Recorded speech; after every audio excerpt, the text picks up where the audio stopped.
Carolina sits a really special piece of property, Greg Biffle's property. And today we are live on FloRacing with one of the most unusual events in all of motorsports, the Triple B 100 here at the Triple B Ranch. It's a farm field. And I'm Matthew Dillner, your host here on FloRacing, joined alongside with my good friend Phil Combs, who is a racing historian and knows this race very well. Phil, this race is all for the mountains of Western North Carolina. We're raising money for them today. There'll be a QR code available on your screen to donate Venmo to Greg Biffle, to all the Hurricane Helene efforts. But today we're just going to enjoy some good old-fashioned farm racing with Crown Vics. Yeah, you know, Greg, this makes the 15th annual race here, and I've been up here quite a few times. I've been here when it's snowing. I've been here when it's freezing. But we're very blessed today. The good Lord's been good to us. The it's chilly, but the sun's shining. A great crowd. This is no doubt the biggest crowd he's ever had for this thing. But, man, what an effort that Greg Biffle has put into the relief for all the folks in Western North Carolina. And, you know, I told him, I said, I wrote down when I voted in the last election for governor, and I wrote Greg Biffle on my ballot, and I made a picture of it because, you know, he single-handedly got that thing started, and then a lot of folks, you know, like Cleetus and these folks with the helicopters, Matt McSwain jumped in, and Eric Robinson, oh yeah, that have been doing incredible. But it's amazing. He kick-started that whole thing, and no doubt, I'm glad the folks at NASCAR recognize that, and I was actually talking to his wife. She got honored this week for her efforts in that. But it's just a great thing that these folks do up here. They got the Lake Norman Humane Society involved for the concessions. You know, the whole thing is about charity, and all the money that's going to be taken in today is for a good cause. And here's the coolest thing. We are having a good time here at the Triple B Ranch, and I'm going to bring my old friend Dews up. Come on, Dews. Stand between us here.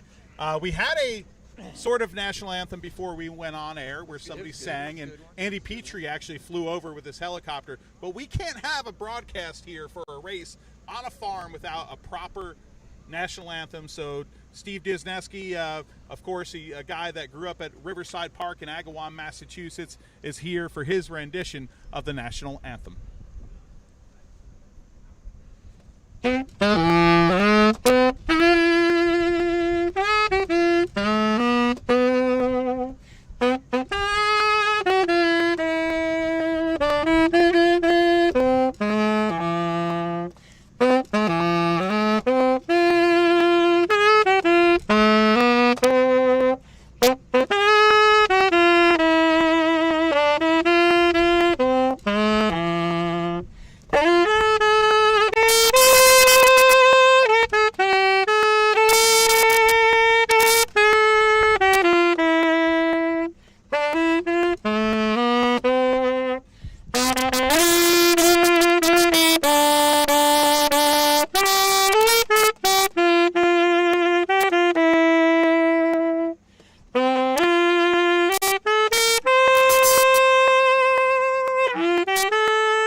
Great job. Oh, and I hear the cars revving in the background. It's like we didn't even need a gentleman starter. Yeah. Oh, that's right. Thanks, Tom Ryan, for reminding me to take off my hat. Thank you for everybody that's here today at Triple B Ranch. And let's pan the cameras over. Heck with looking at us. Let's look at some darn race cars here live on FloRacing on our social media networks, because we have Crown Victoria's stalkers. This is like harken back to the roots of actual stock car racing, where a lot of races, especially here in the Southeast, took place in farm fields with stock cars that were driven on the streets. And today we've got a star-studded field. We've got a guy that's going to be in the NASCAR Hall of Fame. We've got social media giant Cleetus McFarland is here. So is J.H. Diesel. We've got a timing and scoring loop put into this puppy. We're set for a good show today. Yeah, you know, I was telling you, I've been in this thing many times. The stage that we're on is actually, this has just been built, and it's an amazing effort that Greg has put into this race, just to have all these folks have a good place to watch and have a good racetrack and a good place for us even to work. That is very true. And we've got some very unique looking cars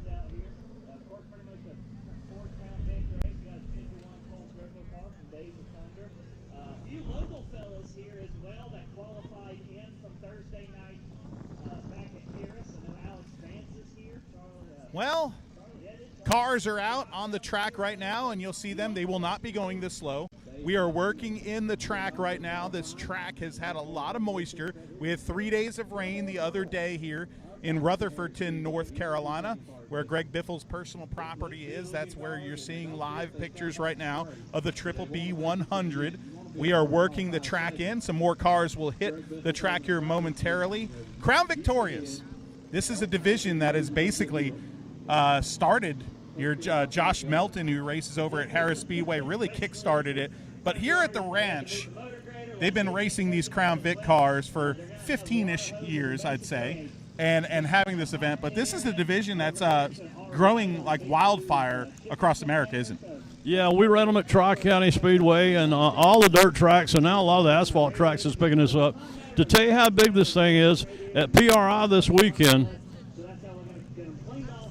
at the PRI show this weekend up in Indianapolis, now they're now making the fiberglass nose or rubber nose pieces for the Crown Vics, just like they make for the Chevrolets, the Mustangs, the Camaros, and so that lets you know that there's a lot of folks taking note of this Crown Vic division, getting bigger and better all across the country. But you know, the neatest thing about these cars, they're pretty fast. They're police interceptors. Most of these cars are, Matt. Well, hey, I don't know if Tom can hear us here, but Tom, you see this yellow car in front of us? So all you people that love social media, love, YouTube, that's J.H. Diesel right there. J.H. Diesel driving that. I'm going to call it the Banana Mobile. It does look like a taxi cab also, but J.H. Diesel will be in that machine. The car in front of him, the number 4 machine, and you see the guy that's a little taller than everybody else. That's old Cleetus McFarland talking with Greg Biffle there on the left side of that car.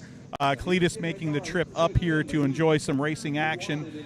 You mentioned it before, Cleetus was very much involved in the hurricane relief efforts, not just down where he's from in Florida, but up here in the mountains of North Carolina. And you know, that's what we're here for today. There's a QR code that's available for Venmo, Greg-Biffle on Venmo, Greg-Biffle on Venmo.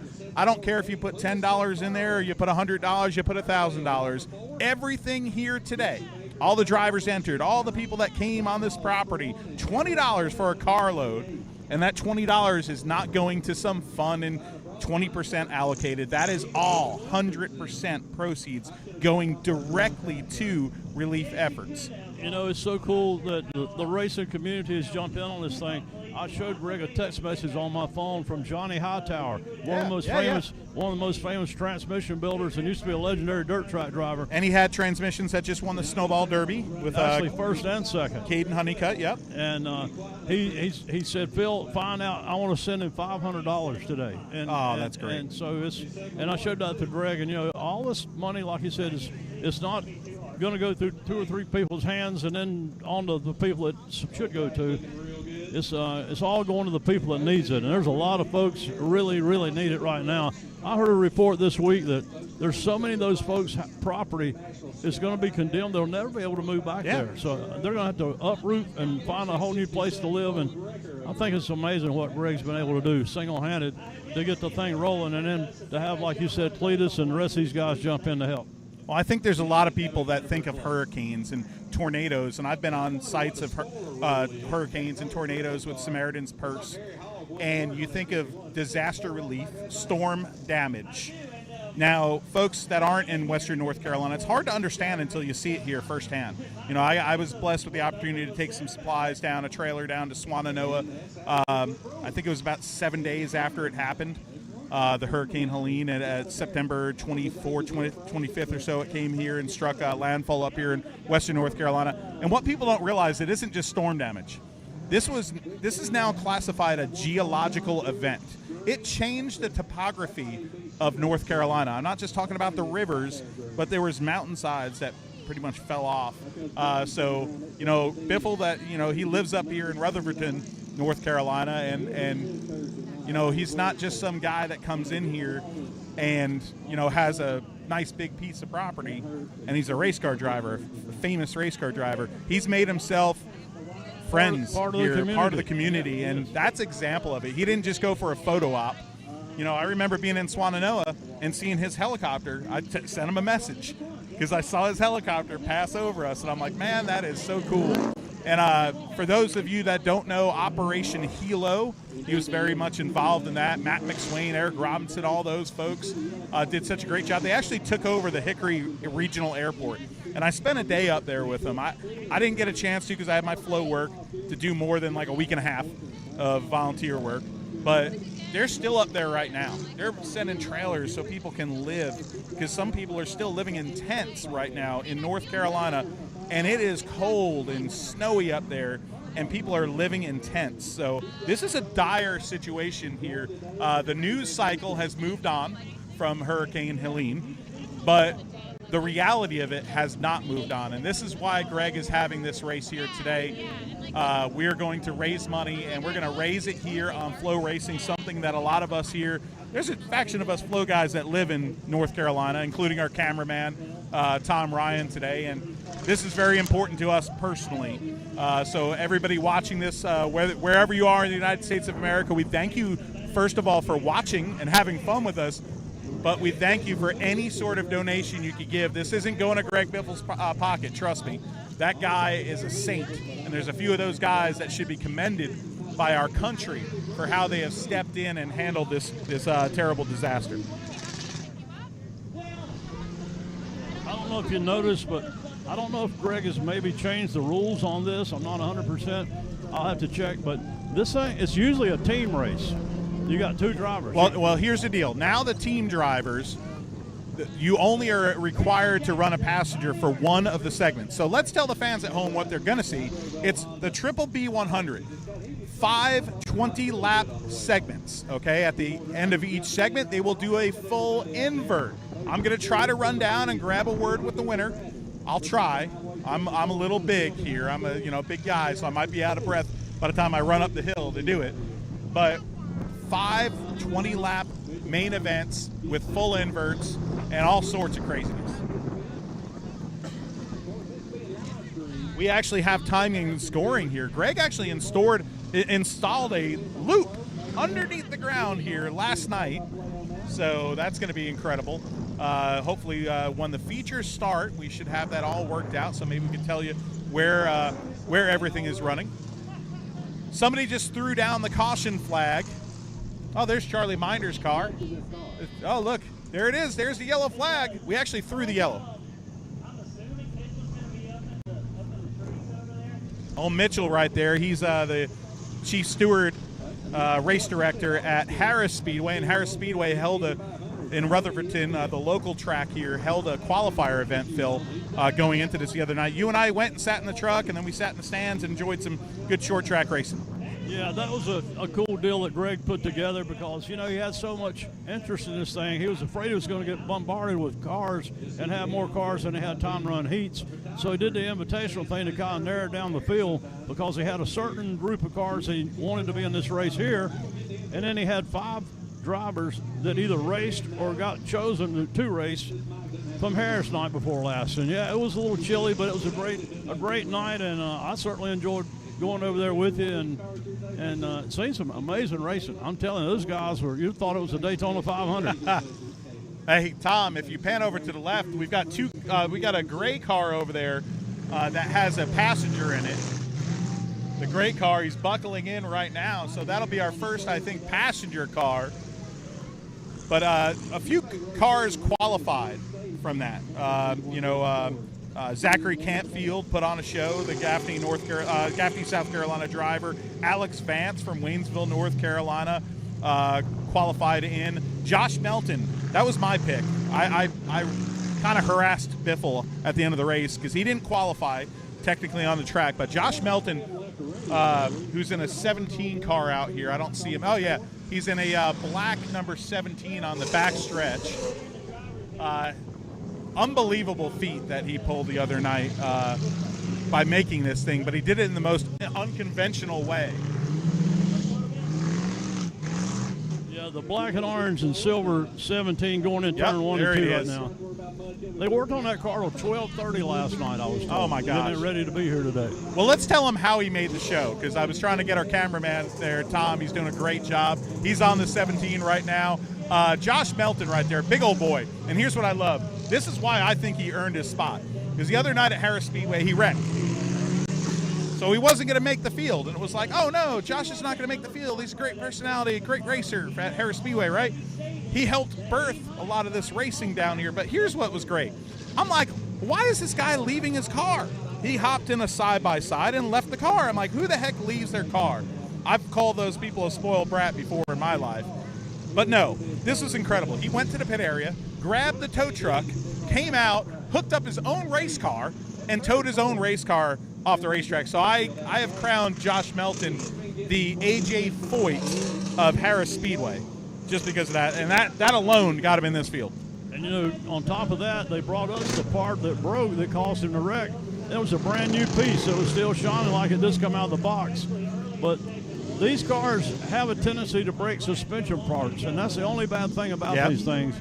And they are stock. They are stock. That's exactly right. So, I've been hearing it's on the right rear often, that the rear ends kind of shift around a little. A few people were telling me this morning, and it seems like a lot of times the inside of the right rear tire will go flat, will pop.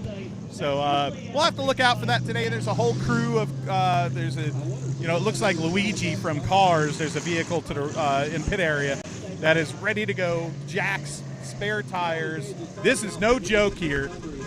Cleetus McFarland going around in the number 4 car, and he's honking the horn. But Matt, let me mention this to you. There you go. You're getting your first look at the Cleetus McFarland number 4 car, of course. Now a track owner, the Freedom Factory down in Florida, does so many great races, including Crown Vic races down there. And a YouTube sensation has built quite a brand. And what I love about him, Phil, is the dude's undoubtedly a damn racer. Yeah, let me bring this up. You was talking about these guys that are racing here today. A lot of these guys are locals. Some of these guys don't race but this one race a year. They don't race at Harris. They don't race at Cherokee Speedway. This is their Daytona 500 today. They wait all year long for this one day to take place in Rutherford County, and they won't run this car again until next year. And there's a lot of these cars, and there's one of them right there, the 98 of Darrell Toney. That's the Wares Body Shop, Cane Creek Muffler, Tony's Paint. He's pulling off the track. Pulling off the speedway. He actually took me a lap, about 10 laps around this place, probably about 5 years ago. And that's a former winner here. Well, here's the cool part. Right now, you see cars just going around at slow speed. We're packing in the track, but we're also testing transponders up here. And Heidi is to our left and making sure there's about 2 cars right now that are not tripping up on scoring. We'll get that settled for you later. Of course, the 2 YouTubers are the troublemakers. So we're hearing it's Cleetus McFarland and JH are the troublemakers. So they're already in the sin bin. Are we giving them a penalty? Should we give them a penalty? Maybe they should drink okay, we'll have to have them drink like 3 more barley pops at the end of the day. I will say this event, back in the day when he first started it, there was a lot more adult beverages being consumed during this event. I actually saw Cup driver Kurt Busch with a Christmas tree mounted on his car one year. Cup drivers have always showed up to this event and had some fun. Casey Kane has been here. Yep. Matt Crafton. And Greg Biffle does not have a transponder either. Greg is in the sin bin. We're going to stop him here, I think. Yep, we're pulling over Cleetus to the penalty box. Cleetus, JH, and the 3 biggest names here are the 3 guilty culprits. Slap them on the wrist, Phil Combs. Yeah, that's a big penalty, that's for sure. But hey, my buddy Phil Combs here, I'd be remiss if I didn't say he's one of my great friends. We got to know each other when I did the show Lost Speedways on the Peacock Network with Dale Earnhardt Jr. And Phil was on 2 of the seasons of Lost Speedways. And Phil, you have a museum that is open by appointment only in Shelby, North Carolina. Quick, tell me about that museum. Well, it's just a. It's called the Combs Family Museum. Right. Yeah. It's a kind of a memorial to my mom and my dad. Is how it started. A lot of folks ask me, through the years when they opened the NASCAR Hall of Fame. I think my dad would ever get in it, and I'm quick to tell him no. I honestly don't think an official will ever get in it. I said you can't even get Banjo Matthews and some of the drivers in it need to be. But so I kind of built this as a memorial for my mom and dad, and they saved so much stuff when they raced, and then the stuff that I'd so much more. Yeah, it has, and it's kind of like Deuce, the guy that just played the saxophone for the national anthem. He lined it up for me to get some of Bobby Gill that just passed away recently. Some of Bobby's stuff that his family donated to the museum, and it's just snowballed into an incredible thing, and it's been very rewarding to see how many folks from how many places. I've had folks from 34 states and 4 countries to visit, all through Facebook. That's the only advertising I do, and I don't really even advertise.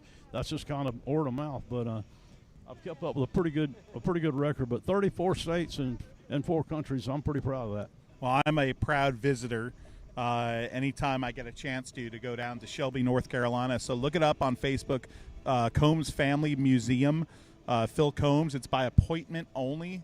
It's in his backyard, has a beautiful steel building and some of the greatest racing history, especially in this area. There's so many racetracks that were in this area. Still are. We've still got some racetracks going strong. Oh, yeah. But, you know, the thing that I'm more proud of than any, I'm a big race fan of dirt, asphalt, IndyCar, drag racing, go-kart, even soapbox derby. And I got a little bit of everything in there, so there's very few people that comes there that can't find some type of racing that they'll find something in there that they like. But, you know, our good friend J.J. Dryce sent us a picture here. I want you to look at this. He said, "This Two is cultured men who appreciated ice cold Coors." And he says, "This is me and you announcing today." I'm gonna go tweet that. Yeah, is that not amazing? That is absolutely awesome.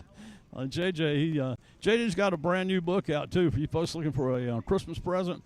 The new book out about Concord Speedway, the old Concord Speedway, which my dad and I went down there years ago. That's the first place I ever seen dirt track legend Freddie Smith won a race at in a late model car, and he outrun Ralph Earnhardt that day. But but I appreciate you mentioning the museum, and like I say, it's an honor to have folks like yourself, and you know I've had a lot of different folks from the industry as far as Matt Yoakum and just a whole lot of others that's visited there, and it's a work in progress. I work out there pretty much every day that I'm at home. Well, some of the things that are there are absolutely amazing. What's your favorite thing? Probably the Fireball Roberts pit board from when he won the 1962 Daytona 500. You know, that's a rare piece. I've got some good pictures of Smokey Unick and Mario Rossi with the pit board at that race. And the neatest thing about the pit board, though, is Smokey was so innovative. He had a 2-sided pit board. You know, I've never seen another one. And on the other side of it, in 1963, Johnny Rutherford drove the car for Smokey and actually won one of the qualifying races. Well, Smokey just taped over Fireball's name with black electrician's tape and put John R. on it, and they left it on there. It's still on there till today. But I'd say that's one of my favorite pieces. But there's hundreds of cool pieces there are, and it's like I say, it's a little bit of this, a little bit of that, but they're doing a little work out here. I see them changing tires. Greg Biffle rolling a tire here. I don't know what's going on here.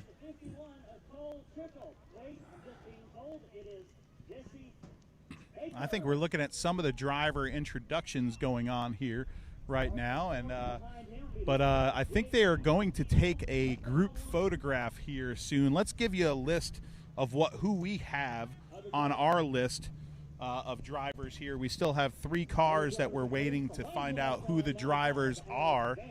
But Alex Vance being introduced right now from Waynesville, North Carolina. Greg Biffle, of course, from Vancouver, Washington, is in the field. Josh Melton from Mooresboro, North Carolina. The 74 Joe Boy, that's the owner of Harris Speedway. You know who that is. Oh, yeah. And, you know, this guy's done a tremendous job over at Harris Speedway, taking that place over. And these folks have they've had some of the biggest car counts of any dirt tracks in the whole state of North Carolina this year. So definitely a pat on the back to those folks. Well, some of the other people, Alex Vance is in the field, Zachary Campfield, who's a regular at Harris Speedway, Jesse Baker in the 51 car, Tom and Jim Bramhall, the brothers from Mooresville, North Carolina, Charlie Minders is also racing. Dave Thompson, J.H. Diesel, and Cleetus McFarland we mentioned before. Daryl Toney is in the field from Forest City, North Carolina. J.R. Kessler and Gar Robinson will be driving with him, and he's a guy that's a two-time winner at the Rolex 24 at Daytona. And Travis Morgan, we're waiting for the rest of the field. But, hey, our camera guy, Tom, is a good friend of mine. Tom, I want you to see if you can kind of pan around. You see the people on the hillside up there above those cars. But over to turn, I guess it would be 1 and 2, there are also fans in the trees. This is absolutely cool. This is as throwback as you're going to get in all forms of motorsports, man. We've got like Whalen Engineering safety lights, okay, but we have fans sitting in the trees. This is cool. You know, I went to Hickory Speedway from the time I was 6 years old, Mm-hmm. and they used to have those trees just like this at Hickory, and the fans would actually climb up in the trees to watch the race, so they didn't have to pay to get in. And Okanichi, they did that. So many places. Wilkesboro at a time, they did that. A lot of places they had trees that people would sit in and watch the race for free. Oh, now we're taking the traditional group photo here to the left. The group photo is going on, Tom. Look at that. Tom is on it, man. The group photograph. Oh, we got a truck entering the track, too. This is the repair truck that you'll see entering your screen that has gasoline, has tools, has spare tires. There's nothing here that isn't thought of. They even put in a press tower. That's what we're on right now. When I came here once years ago, Biffle hired a big like crane truck, like a big boom arm. And he's like, yeah, just get in the thing and get yourself up there. And I'm like, huh? He goes, yeah, I didn't even know how to operate it. Here I am 50 feet in the air in a boom truck. And I'm going, my God, I'm scared of heights. But Biffle, man, he doesn't leave any stone unturned, Greg Biffle. And right now we're airing some of the right front tires. McFarland's getting some more air in his car. Since we got a break here, let's talk a little bit about Biffle's place here. Yes. He bought this place in 2003. There is 1,383 acres to his complex here, and it's a wedding venue back on the other side of the mountain there. But it's located on the borderline between Rutherford and Union Mills, North Carolina, and it's just an amazing place what he's took up here. And he told me at the race the other night he was actually thinking about possibly paving this track. He said the only thing he's afraid of, it'll be too fast. He said he's a little bit worried about that, but he said it would simplify his life so much if he could pave this thing, so he wouldn't have to worry about the mud and the rains and everything else happening to mess him up. I'll mention a few more things about Biffle. Some of you folks may know and you may not know. He won 19 Cup races back in his Cup career at 10 different racetracks. He won 20 races in his Xfinity Series. He was the 2021 Rookie of the Year. 2001 Rookie of the Year. He won 17 truck races, and he was the first driver to ever win both a truck championship and then an Xfinity championship. Won the Southern 500 twice back in 2005, 2006. Won the Sprint Showdown twice in 2015 and 16, and one of NASCAR's 75 greatest drivers. That's a pretty good set of accomplishments. Other than Kurt Busch, I don't think there's any one driver that's done what he's done at winning races, that many races in 3 series. Yeah, I mean, unbelievable what he's done, and I love the fact that he'll hop in anything.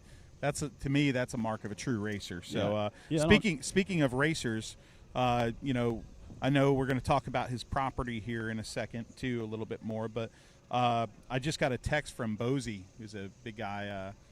Bozy, I can't pronounce his last name, but Bozy is on Twitter, big social media influencer in our sport, and he was telling us, we were talking about that blue and orange car that you see right on your screen right there, that's driven by Travis Morgan. Travis Morgan's a car chief, you know, a tire changer, and a car chief on the number 14 Lexus RCF GT3 for Vassar Sullivan Racing in the IMSA series.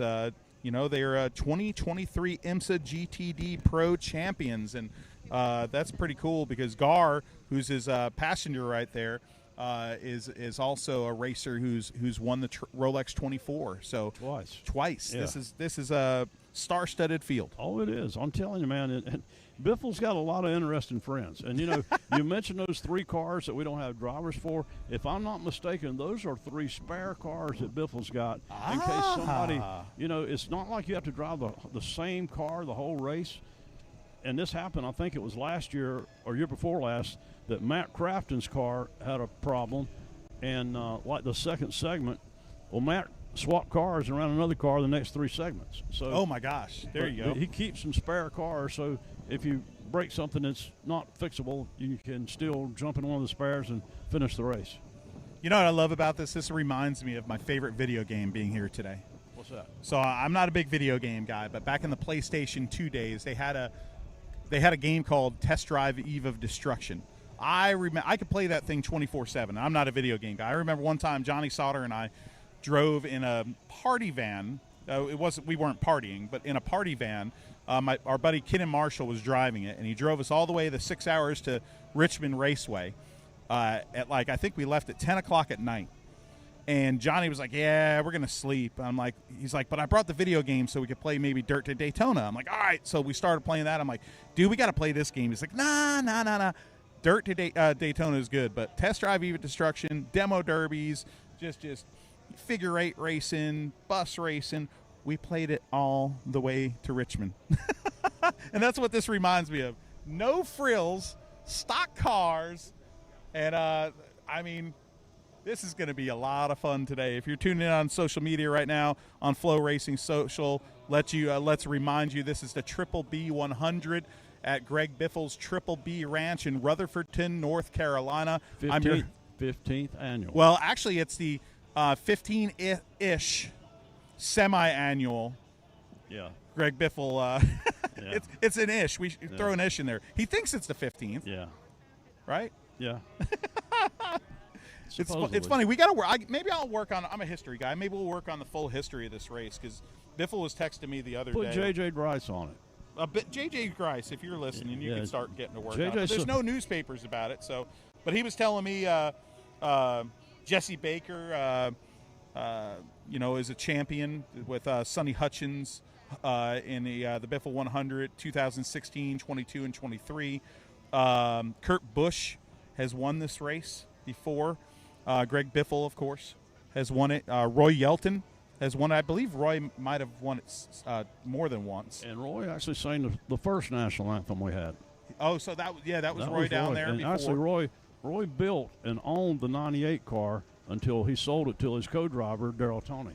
The 98 car that's in the rear of the field. That's pretty cool. That's a former winning car right there. Well, that 98 car is Darrell Toney from Forest City, North Carolina.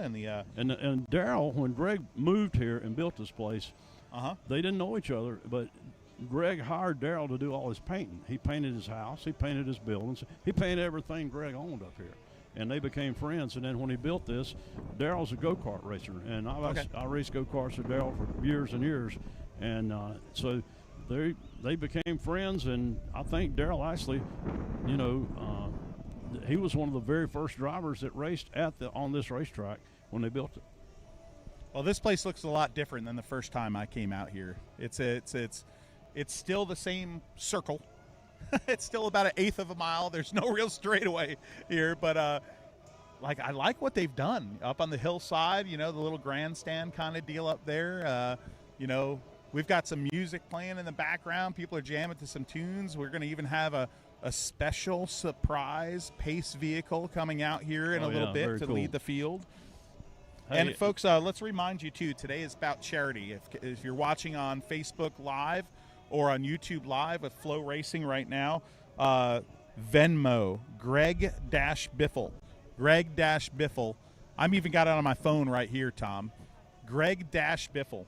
Greg Biffle has been involved in these relief efforts for Western North Carolina. So is Cleetus and Matt McSwain, the Operation Hilo people, all these people doing great work. And hey, look at that. See, I've got it on my phone right there. There it is. Greg-Biffle. There is a barcode that we're going to have on our screen on FloRacing.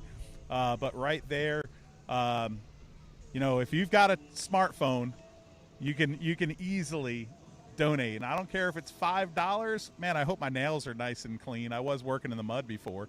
But But you could Venmo Greg personally there, and I promise you there is no $5 taken out for a bologna sandwich. This guy has put so much of his own effort and own money into the relief efforts here in Western North Carolina. If there's a person you could trust with this, rest assured it's him. Well, my buddy right here joining us, and look at this right over here, Phil Combs. Are you ready for some racing here in a minute? Yeah, you just mentioned the folks up on the hill. That kind of gives you a little bit of the Pennsboro Speedway feel. Oh, it sure does. Pennsboro Speedway, of course, came back to life this year, and hopefully it continues in the future. Great to see your racetracks coming back to life,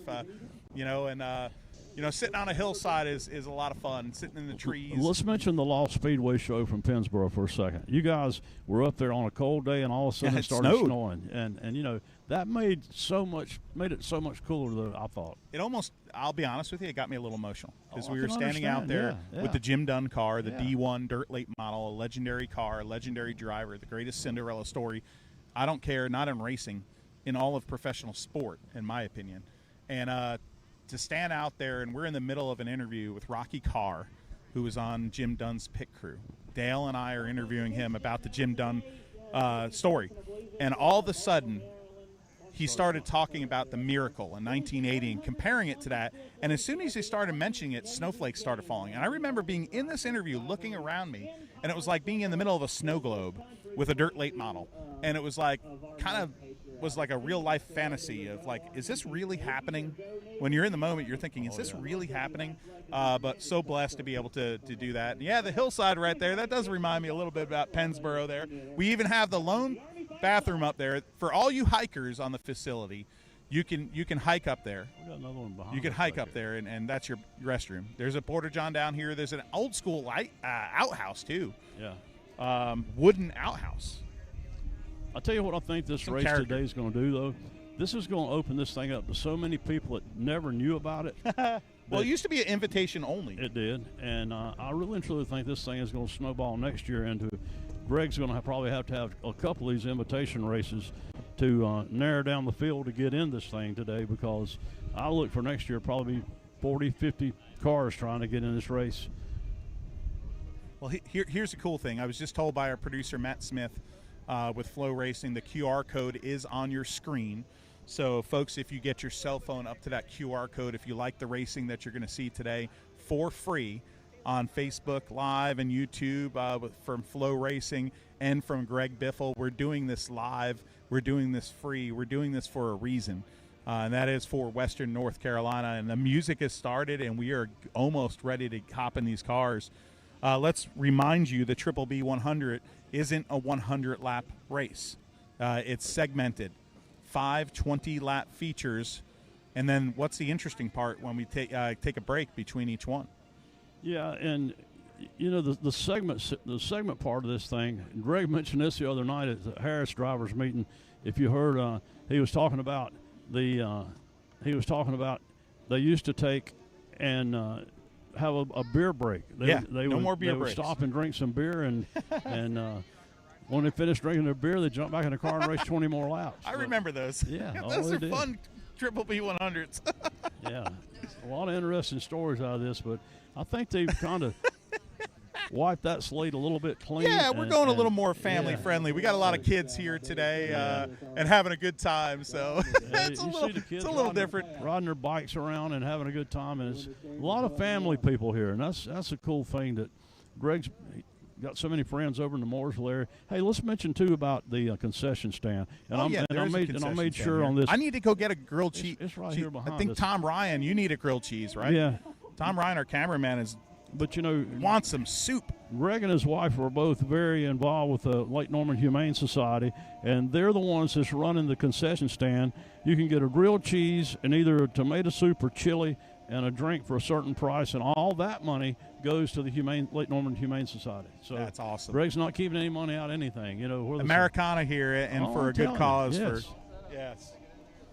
But if we could, let's mention our score too, because Heidi, who scores a lot of races in a lot of places, this is Blake Harris's mother. For you folks that know Blake, that does H3 pictures, photography. Yeah, H3 photography, and Blake does a great job. But his mom's a great scorer, and it's pretty neat that he takes this thing serious to put a transponder system in to score the Triple B race for the first time. I'm told this they were year. actually doing it last night across the front stretch here, burying the line. They didn't even have time to put it in any pipe. They just have the thing buried right now, and they're going to take it out, and then, next year maybe do it a little bit better. But Biffle pulling out all the stops here, bringing his friends here to the farm. His home is on this property. Drivers are putting the helmets on their cars. We're getting ready here.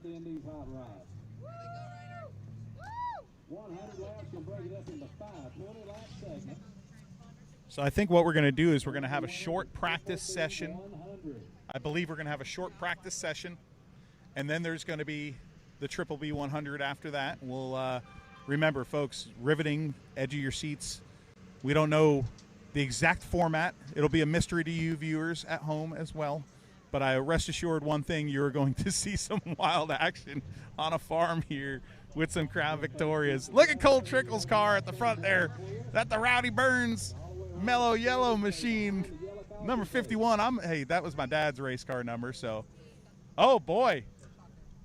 I'm a little disappointed the Wonder Bread car is not here this year. The Wonder Bread car is not here, yeah. No. But we do have a Buc-ee's machine, a Buc-ee's-sponsored car. Now, this is a good friend of yours that's sitting at the entrance of the Speedway here in turn number 1. And this is a 1967 Ford F-350 wrecker. Okay, we'll show you that wrecker here. Over in turn 1. This was Steve Duzaneski's, well, Duz as we call him. This was Duz's dad's tow truck that he actually went and rescued up near the Agawam, Massachusetts area, and is painstakingly restored, but kept in that original condition. Duz used to have street stocks at Agawam's Riverside Park Speedway back in the day. He's got a cigar. He's chomping on a cigar in there. I see it right now. He's got a Richie Evans, Rome, New York, 9-time national modified champion Richie Evans hat on, a Kenny Bouchard red Winston jacket. Oh, boy, this is Americana for you. Chicopee, Massachusetts. All the way from Chicopee, Massachusetts comes that tow vehicle. But, what he's done in his career since he moved here, he worked for Philmar Racing, Philmar Totsi, and Bobby Hamilton. Yep. And well, he actually worked with Bobby Gill for a long time in the Pro Cup Series. And that's where he won some championships with Bobby Gill. That's how I ended up at Bobby Gill's funeral. Mm-hmm. Dudes got in touch with me, and he said, Bobby Gill's son wants to talk to you. That's and great. So he gave him my phone number, and like you was mentioning about stuff that happens at the museum, and I went up to Bobby's house. Bobby Gill Sr.'s house, and that's where I picked up the trophies. The points check in 2000 was $250,000, and guess who his crew chief was? The man sitting in that record. Old Duz. One of the most entertaining fellows in motorsports, if you've ever hung out with him. One of the greatest storytellers in the history of our sport, I'll tell you that. If you want to pop back a little cold beverage with somebody, that's the guy to do it. I'll tell you who one of his best friends is from the South. Your buddy, my buddy, Kyle Armstrong. Oh, yeah. I've been at I've drank some barley pops with Kyle Armstrong and Duz before. Folks, we almost have these cars ready to go for practice. Checking last checks of transponders. Good job, Aaron. Computer systems on board, engaged.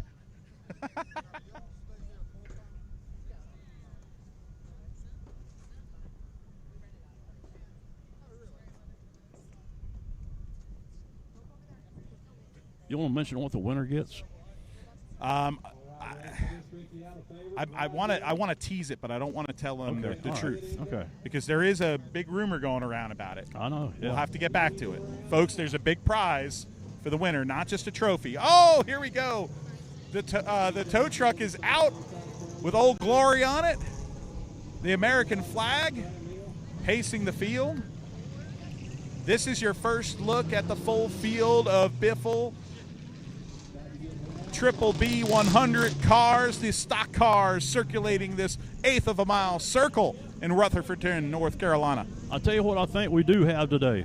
Of all the previous races, we got more new drivers that's never made a lap on this track in this race today than ever before. Wow. If you think about past races, most of those guys, they raced here pretty much every year. This year we've got guys that raced their way in at Harris has never been here.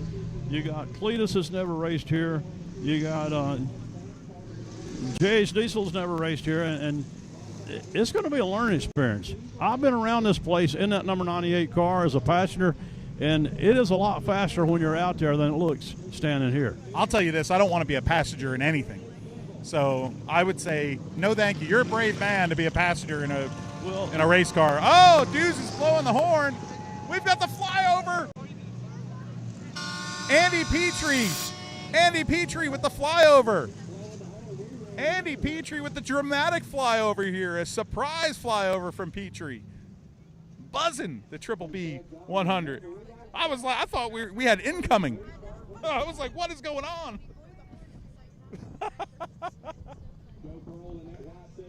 Oh boy.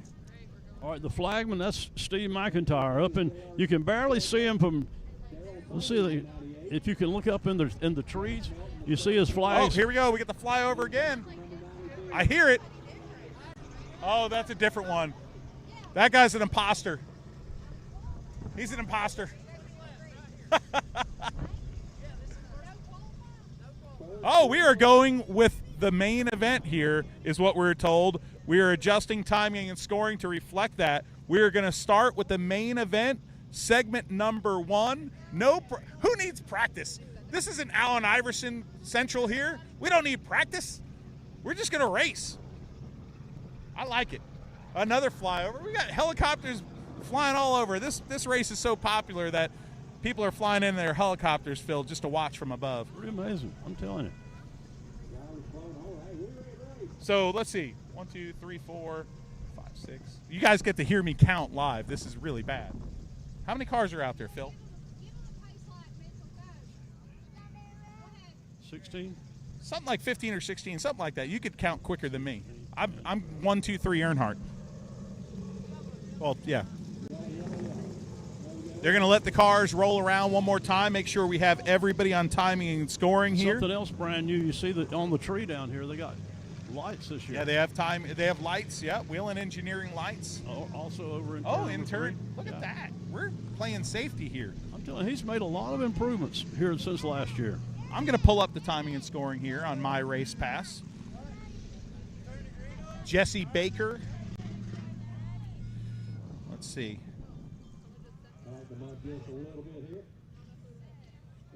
Right now, Cleetus McFarland is on the pole in the silver number 4 machine. The 51 of Jesse Baker to the outside. We're about moments away from the green flag that will come in the woods, but we'll keep an eye on these cars right now.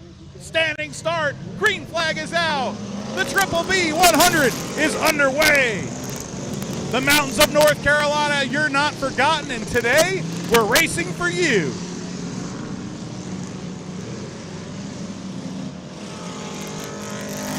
Baker in the number 51 out to the lead. Cleetus McFarland in the second position. Alex Vance is hot on his tail.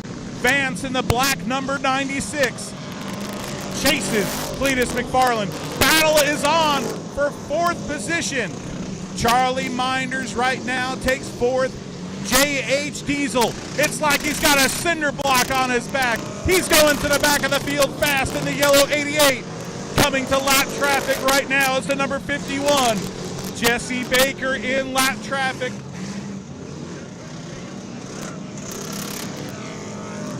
Oh, this is wild, Phil. Yeah, now's when you're rolling to this rolling roadblock.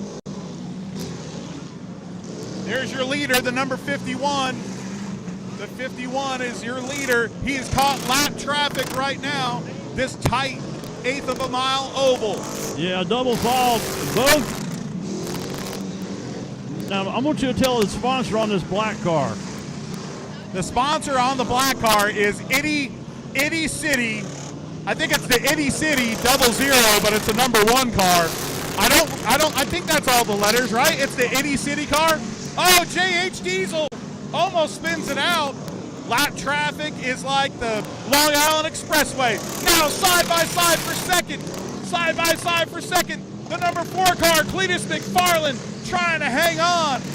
McFarland right there. Vance all over his bumper. Here comes McFarland to the bottom of the Itty City #1. Trying to catch your leader. The leader gets into lap traffic. He gets into the Josh's number 17 machine. We're throwing mud all around here in Rutherfordton, North Carolina. Here comes McFarland. Vance gets into him just a little. Here comes McFarland to the bottom. We have a battle for the lead. The 51 has it right now. McFarland and Baker. Baker stretches out his legs just a little bit right there. McFarland bobbles. I'm a little surprised to see Josh Melton go down a lap. Josh going down a lap in the 17 is a surprise. McFarland almost lost it there. Keep an eye on the number 4. The number 4 battling Vance right there. We have one car off the track, but keep an eye on that battle. Number 4, Cleetus McFarland, second position right now. Alex Vance right behind him in that number 95.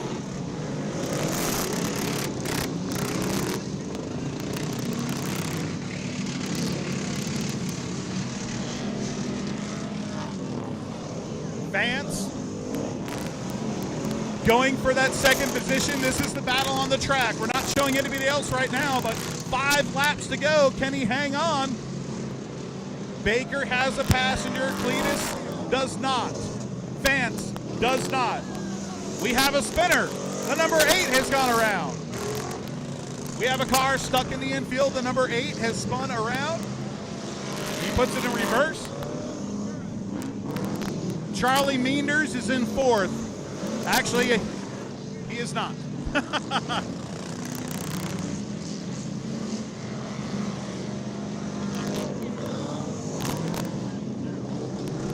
Jesse Baker leads McFarland and Vance. Dave Thompson in the 92 is creeping into your picture. Dave Thompson, the black 92, side by side for second place. Silver, number 4. Here comes Vance to the inside. Now Thompson enters the fray. White flag is out. One more time around. Vance has second. Coming to the checkered flag. Here comes the number 51. This time around, the winner of segment 1 is Jesse Baker. Baker wins it. Vance second. Thompson third. Cleetus McFarland in 4th. Greg Biffle in 5th. Charlie Minders in 6th. Joe Boy Crowell is in 7th. Travis Morgan rounds out 8th. 9th, J.R. Kessler.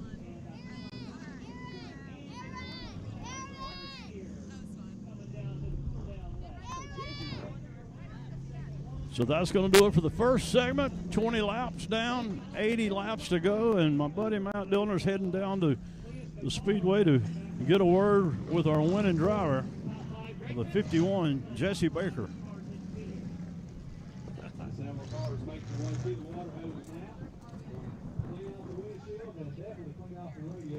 Hey, buddy.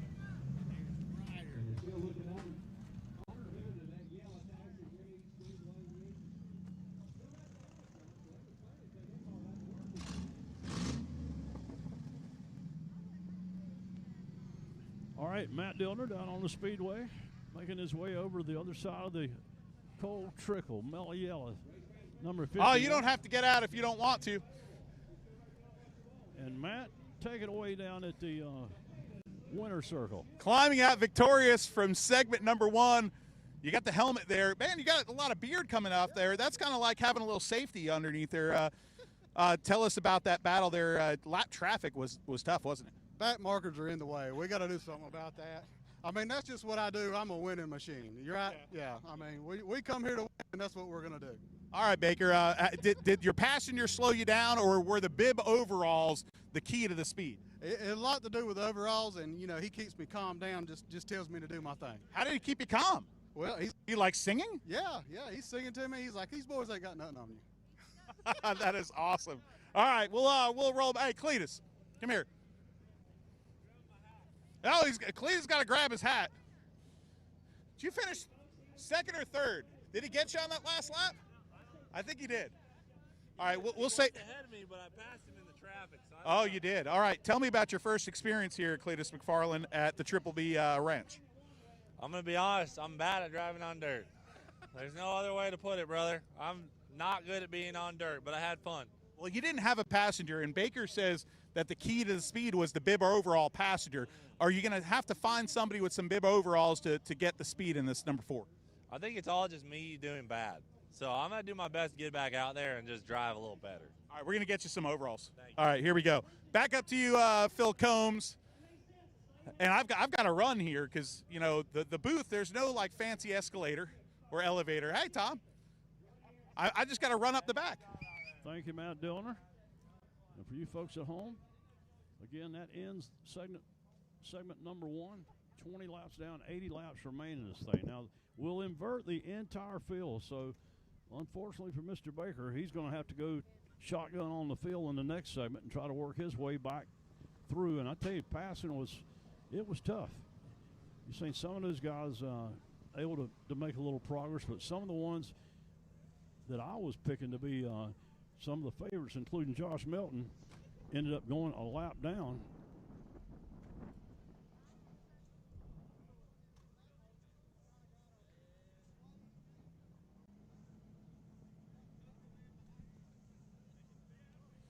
All right, I'm back. Well, that was a lot of fun. Jesse Baker with the win, had a passenger, bib overalls. Cleetus McFarland now cleaning his windshield.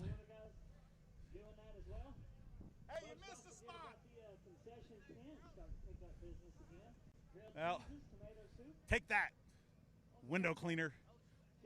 Now we got the real window cleaning in there now. That's like the good stuff right there. Listen, people might look at this and say, what is going on? Oh, Tom, can you pan to the right? There is a hose. Cleetus has lost it. He should be over here with the hose. Look at this. It's not only washing the windshield of the number 14, but we are probably cooling down Travis Morgan's machine too. Maybe you should get that in the radiator. Yeah, there you go, in the radiator, just like we called it. Look at that. Josh Melton's car right in front of that. The A.J. Foyt of Harris Speedway. All 16 of these race cars are in the pit area right now, getting mud washed from them. Greg Biffle running across the field right here, your 5th or 6th place finisher. There will be a 5th place. There will be a full invert for the next race. 5 20-lap segments. That was your first 20-lap segment. Jesse Baker, the winner.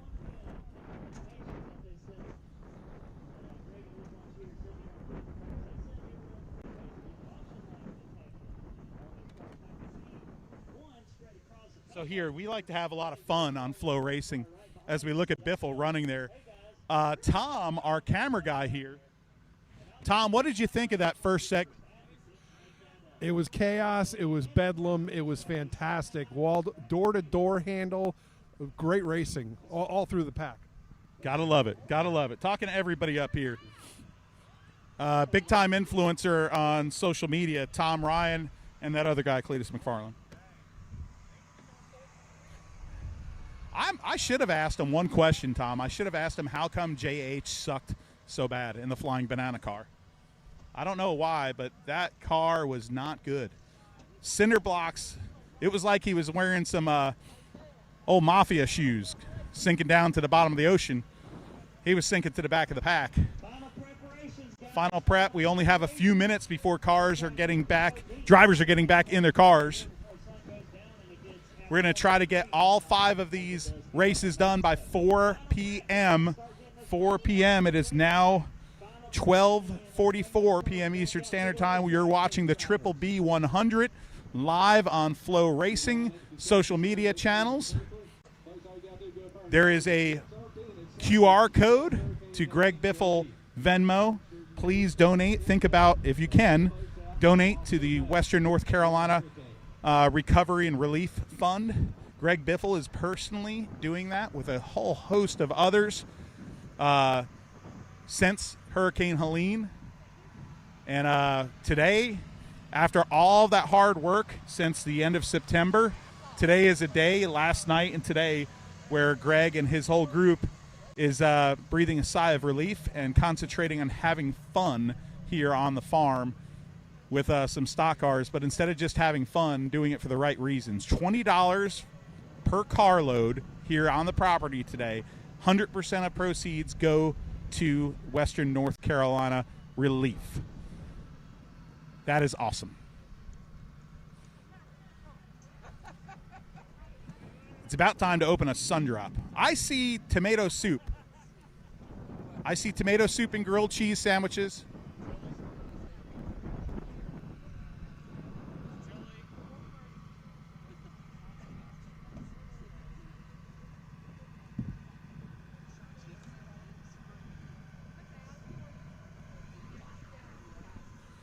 All right.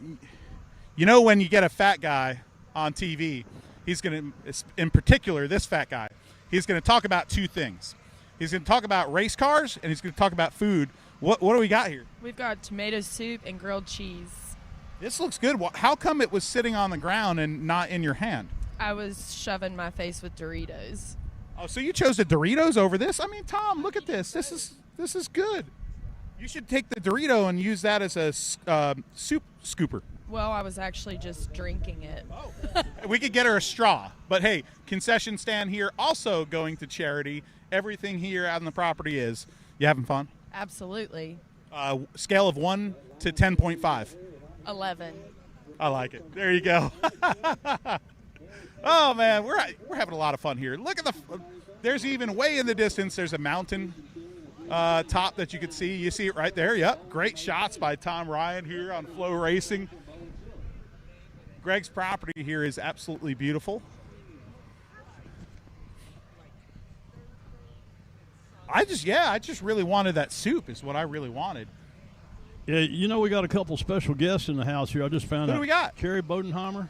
Oh, Carrie is here. Carrie's I saw him here, before. And Stacy Morgan. Stacy worked, I don't know how many years for Banjo Matthews, but a long, long time. Of course, Carrie did also. But Carrie, was no slouch in those late model sportsman cars back in the day at New Asheville Speedway and other places. That's Hickory. For sure. But good to have those guys here. And I want to wish Johnny Chapman, today's his birthday. Oh, happy birthday. Yeah, Johnny Chapman, he dash driver. I'll tell you something. Declan Turner, also. Declan turning, I don't know how old he is, 4 today, but it is his birthday today at the Triple B 100. You know, I found out an interesting thing talking to Johnny and Dennis Setzer one time that they used to ride to the race together back in the day in an S10 truck when they were both doing start and part things, you know, and you could hear some interesting stories out of those two guys about when they're both in their early Cup career. Hey, you want to hear an interesting sound? Let's see if this comes through on the mic. I don't know if you hear that. It went psst. And that's because there's a green bottle of Sun Drop in my hand. True professionals drink Sun Drop while they announce farm field races. You know, that's the first thing I ever do in the morning. The very first thing when I get out of bed is fix a Sun Drop. How do you fix a Sun Drop? I put it in ice. I don't just drink crushed mine out. ice, right? Yeah, I do, yeah.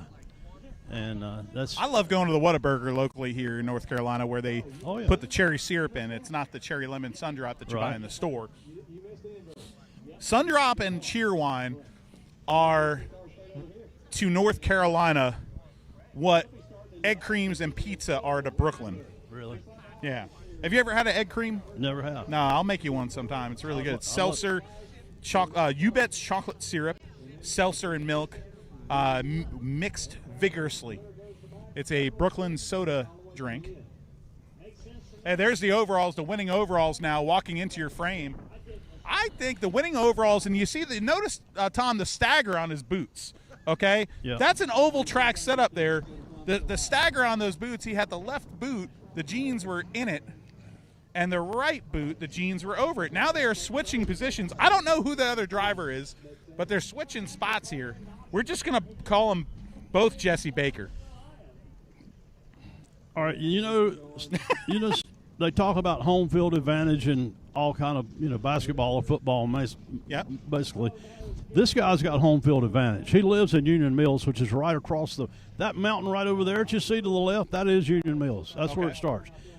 And this guy's probably got more laps on this track than anybody but Biffle. I saw him out there in the payloader before. Yeah, he could probably drive this thing blindfolded. So it's a good thing he's starting in the rear. Yeah. So we have a full field invert. All the cars have made their way onto the track right now. The mellow yellow car, the Baker car, is your winner of your first segment. 5 segments of 20 laps to make up this 100-lap feature. Best average finish will be your winner. Best average finish will be your winner.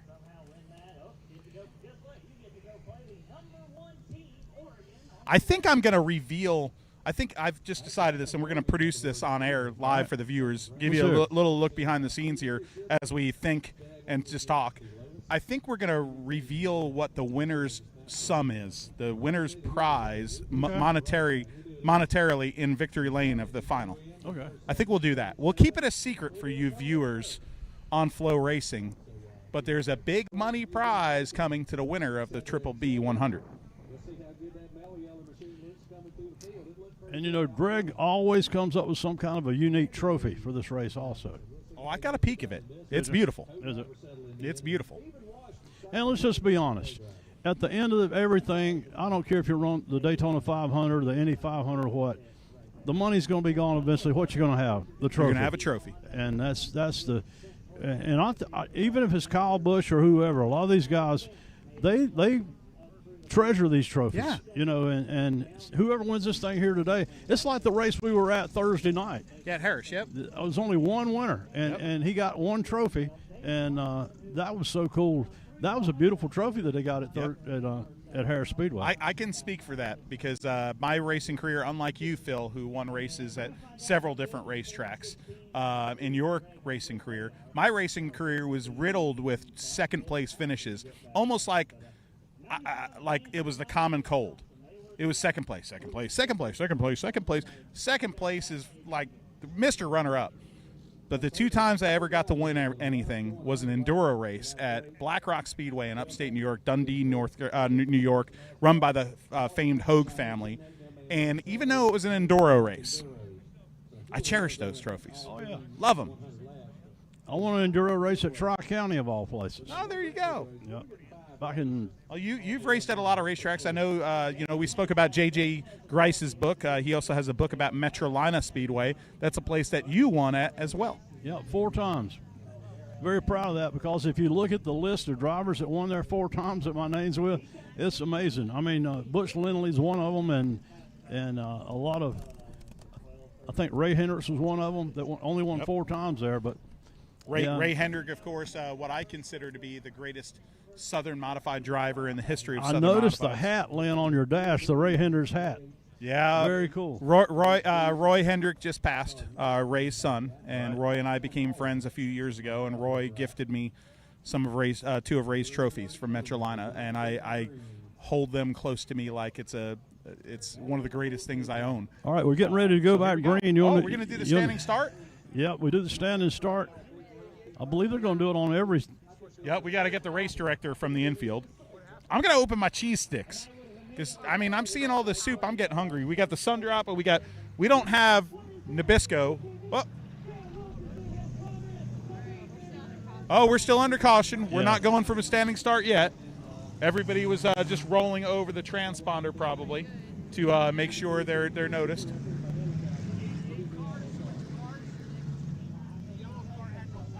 Okay, so that is the 88 car is now, JH Diesel is now in that 88 with the yellow bumper at the front. Okay, same number. JH Diesel, who was terrible in the first race in the Banana Mobile, now goes back in black, but he has a hint of that yellow bumper on the front. JH Diesel will be your pole sitter from Bradenton, Florida. Now you see what I was talking about, the spare cars? That's pretty cool. These guys have something to fall back on, though. Ben Levite in second position. Josh Melton, because of his, subpar first race, will start third. Full field invert Daryl Toney will start 4th. Tom Bramall in 5th. Zachary Campfield, the 34, will be in 6th. Then Kessler, Morgan, Crowell, Minders, Biffle, McFarland, Dave Thompson, Alex Vance, and of course your winner starts in the rear of the field, Cole Trickle. It's the Jesse Baker machine. For the folks that's watching at home, Matt, the sun's it's getting a little bit warmer. It's not as bad as it was when we first got here. This track's going to get better each segment. And I was just telling Stacy Morgan when I seen him a few minutes ago, I said, the last segment was always the best segment. I said, but the segments get better as this thing goes because the track gets better. These guys get a little more used to what they're doing. And I think this next segment right here is going to be a heck of a race. All right, kind of like the drag race. They're pulling into pre-staging right now. Here we go. The flag is in the air. Standing start for race number 2. Triple B 100. Green flag is out. J.H. Diesel hoping to make his way to victory lane here. The full field invert puts him in the first position. We already have a car off the track spinning in the grass. Diesel in the lead.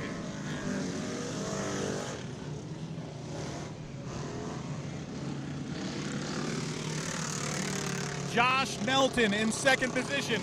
Melton in second has a handful with Tony in the 98 working the top side. Then to the bottom comes the number 74 of Kessler. Kessler, door handle to door handle through turn 3 and 4. Give P2 to Kessler. Oh, Melton's almost getting spun. Tony into the rear of the number 17.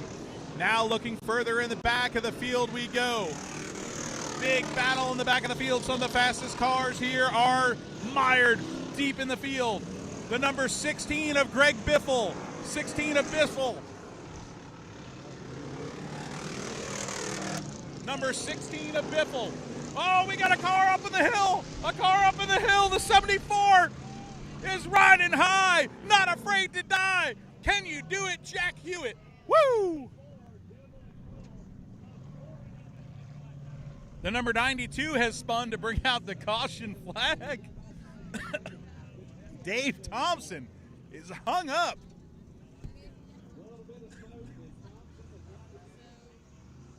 Flat tire for Cleetus McFarland. The 4 has pulled into pit road. Oh, your leader too. Your leader has pulled it in.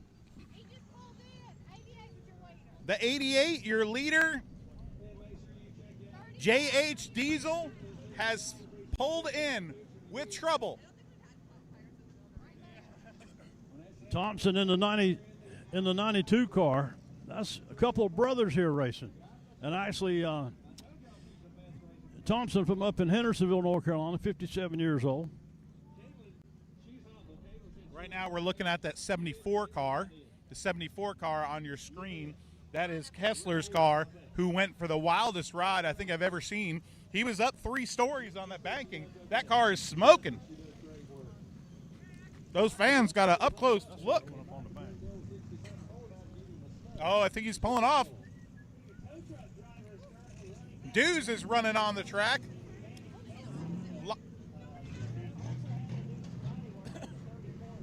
Lions and Tigers and Bears, oh my.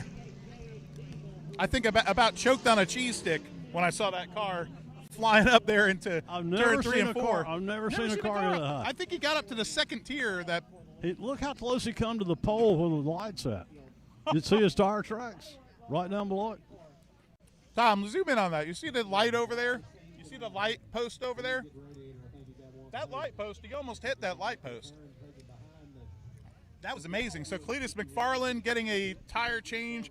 J.H. Diesel was your leader, and he is now the co-driver out of the 51 cleaning the windshield. Oh, yeah, we got a car. Oh, here comes McFarland. McFarland.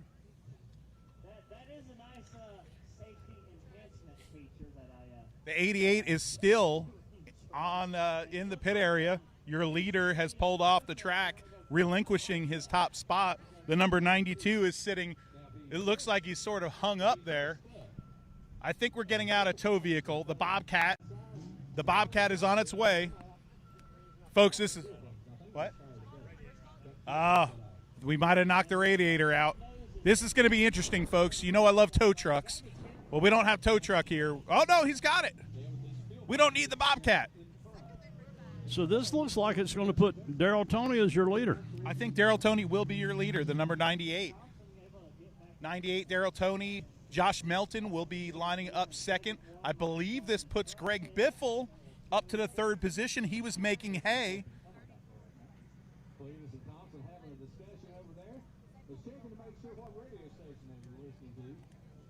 34 is your leader? They pulled over because he had a bumper hanging. The 34 will get the lead back because they have to pull the bumper off for safety. Okay. So the 34 will get in the lead.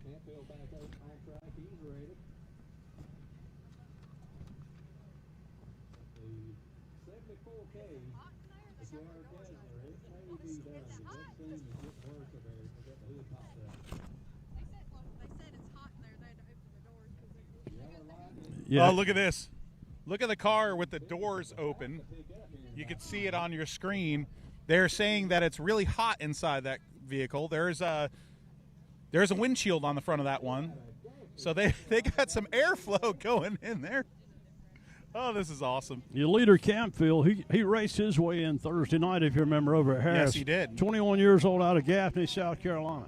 They were picking on him for being from Gaffney, but Gaffney, South Carolina, of course, home of Cherokee Speedway. Heidi says she's from Gaffney. That's why I'm picking on it. Campfield put on a show the other night, and then he had some overheating problems at Harris Speedway, hoping not to suffer the same fate today, although he will be racing that 34 without a front bumper now. So, oh boy, that could be interesting. Not much in front of that piece of screen at all now. Is only the radiator. I looked at that car earlier today down there. It had a brand spanking new radiator in it. The 34 car did. Well, it might get tested now. Yeah, it may get tested here shortly. Biffle will line up, it looks like fourth, although we haven't scored at fifth.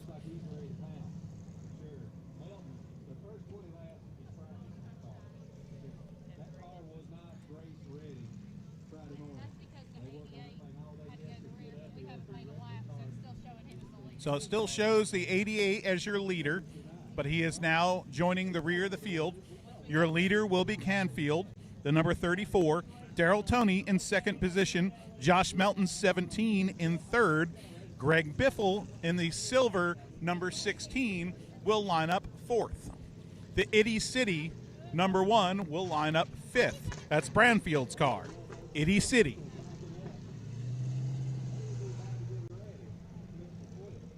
By the way, these cheese sticks are incredible.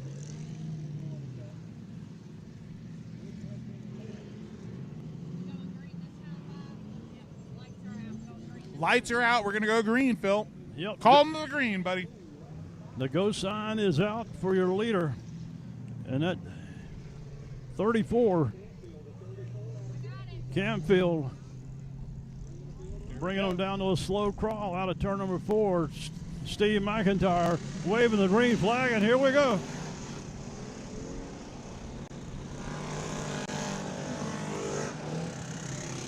Here we go. We're keeping an eye on Biffle. Biffle's in the third position. He's on the back bumper of Melton. Melton slings her sideways right in front of the Biff.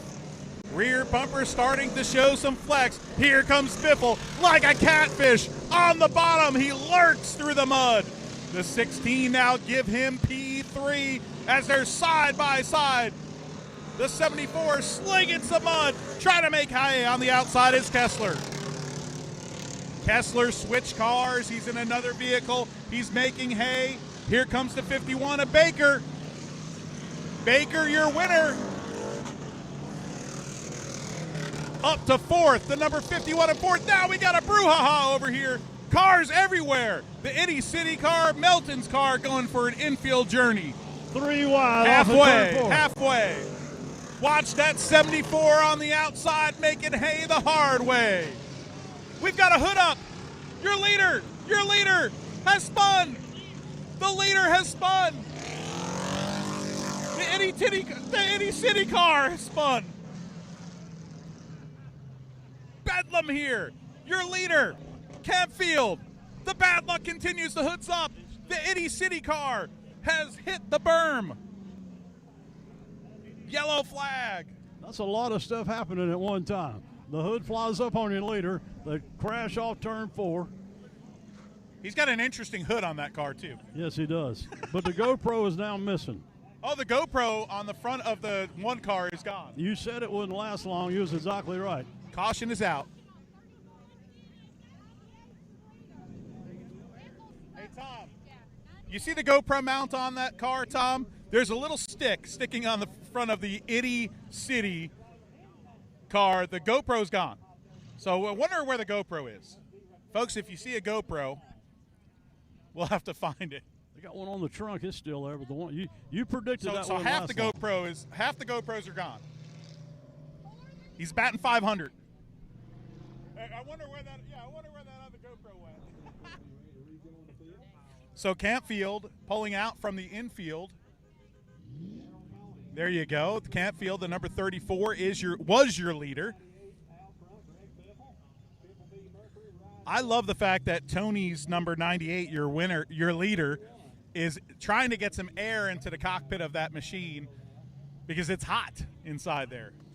You know, man, if we could get Tom to turn around here just 1 second with the camera, we got an interesting guy standing right behind us back here that's raced against Daryl Toney. Tom. I'll keep an eye on it if it goes green. I want to grab a word with this fella. If you could turn around here 1 second, Tom. Roger Padgett, man, this guy's probably the winningest go-kart racer in Rutherford County. He's won national championships after national championship, but he's raced more laps with Daryl Toney than you could imagine. And you know a thing or two about Daryl, don't you? Yeah, he'll push the limit a little bit. You think he's going to hang on here? I don't know. Biffle might put the bumper to him. It's going to get good because both these guys. Now, Daryl, I mentioned earlier about the 51 having a lot of laps. Daryl's probably got more laps than probably anybody other than those two, right? Exactly, here especially. He comes here every year. But the car that's leading used to belong to the guy that sang One to go. The national anthem earlier. All right, coming to green. Coming to green, Tony, the number 98, is in the lead, but he's going to have a rear view mirror full of the Biff. Baker in third. That's your winner for the first segment. Green flag is back out at the Triple B 100.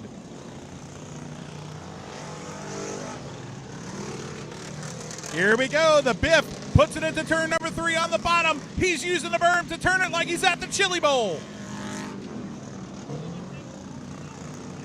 Lap traffic will play a factor here. We're just past the halfway point in this 20-lapper.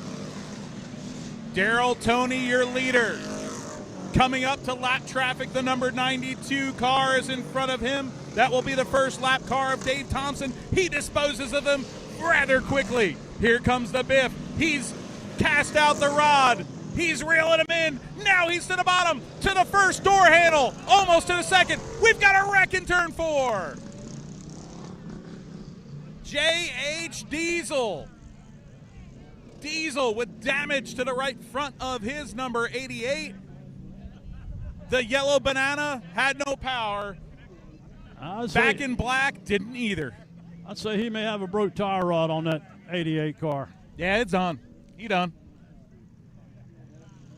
I want you to listen at the 95 car running third. That car evidently has got a different gear ratio than these other cars. That's the car that was so good at Harris the other night. That car is turning more RPMs than anybody at this racetrack. What's going on now? McFarland. The McFarland car has pulled up to the number 88. I believe we might be doing some swappery here in driving. Round of applause for JH climbing out of his car. The hillside cheers.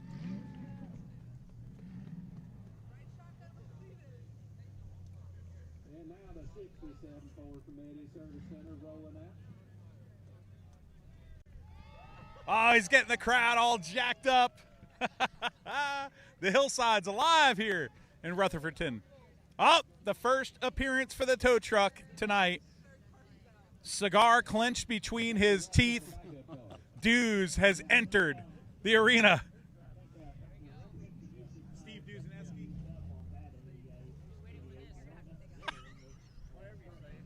It's Steve Duzaneski, or however you say it. That's why we all call him Dews, folks. Well, we're going to have to tow a car off here. JH, wrecked. Should I go down and try to get him? What do you think? Well, you could probably get a quick I don't know if the mic will reach. You're going to fill, buddy. All right, Matt Dillner's going to go try to get a word with the driver of the 88.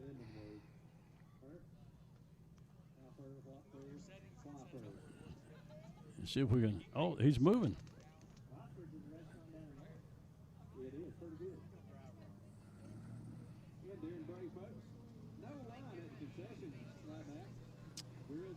Well, I was thinking that car may have a broke tire on. Maybe it don't, but it looks like it's definitely got one flat tire.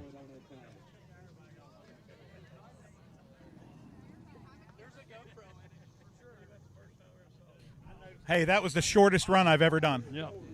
No run. Got back in a hurry. Oh, really? The GoPro with the airbag? Oh, he does. So the airbag went off on the JH Diesel machine while he was wearing a helmet GoPro. I can't wait to see that footage because I've been on that side of an airbag and it sucks.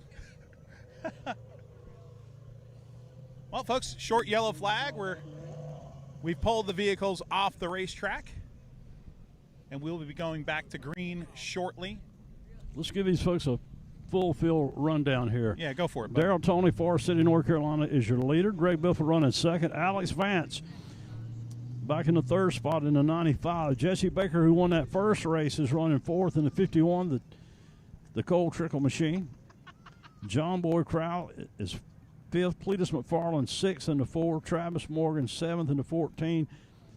Charlie Menders in the 27 is eighth. Josh Melton ninth. And Zachary Canfield 10th in the 34. That was Canfield's hood that came up while leading the race, so that's sent him back towards the rear of the field.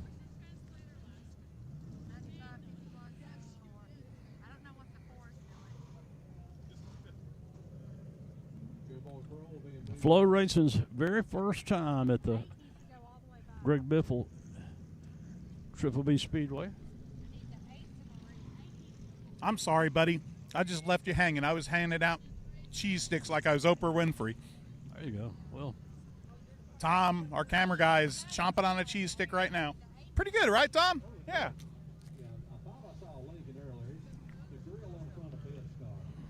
Hey, when you call a race in the booth at Bowman Gray, you have to be proper, right?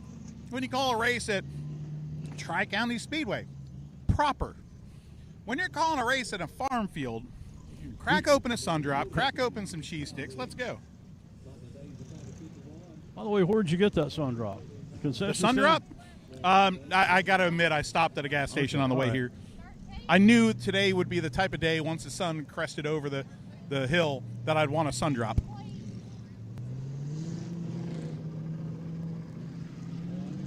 We're about ready to go green. 98, Darrell Toney is your leader. The Biff on his back bumper, Vance in third. 13 of 20 complete in segment number 2. 7 laps to go to settle this one. Green flag. Oh, the Biff with a great jump. Here comes the Biff. On the bottom goes the Biff. You can bet on him, says John Roberts, and right now he's putting a show on the bottom. Toney and the Biff up to his first door handle, can't get there. Vance now pokes his nose on the bottom.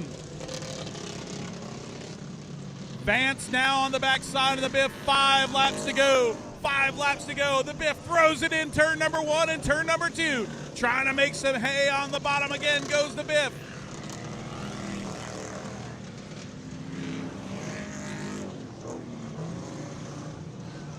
Tony, your leader, hanging on, using the momentum of that top side. Now here comes Vance for third.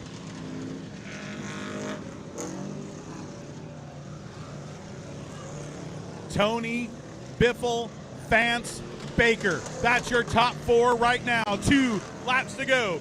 2 laps to go. In your second of 5 features, here comes the Biff to the bottom. Coming to the white flag. White flag. White flag is out. Biffle will have one more turn. Can he make it happen? The Itty City car is in the way. Here comes the Biff to the bottom. 3 wide coming off the turn. Give the win to Tony.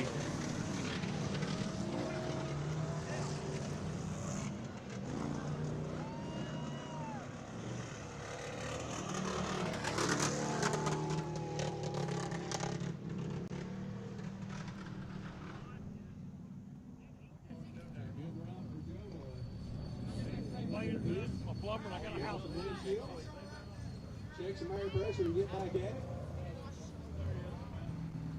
Gray Sullivan catch up with the winner.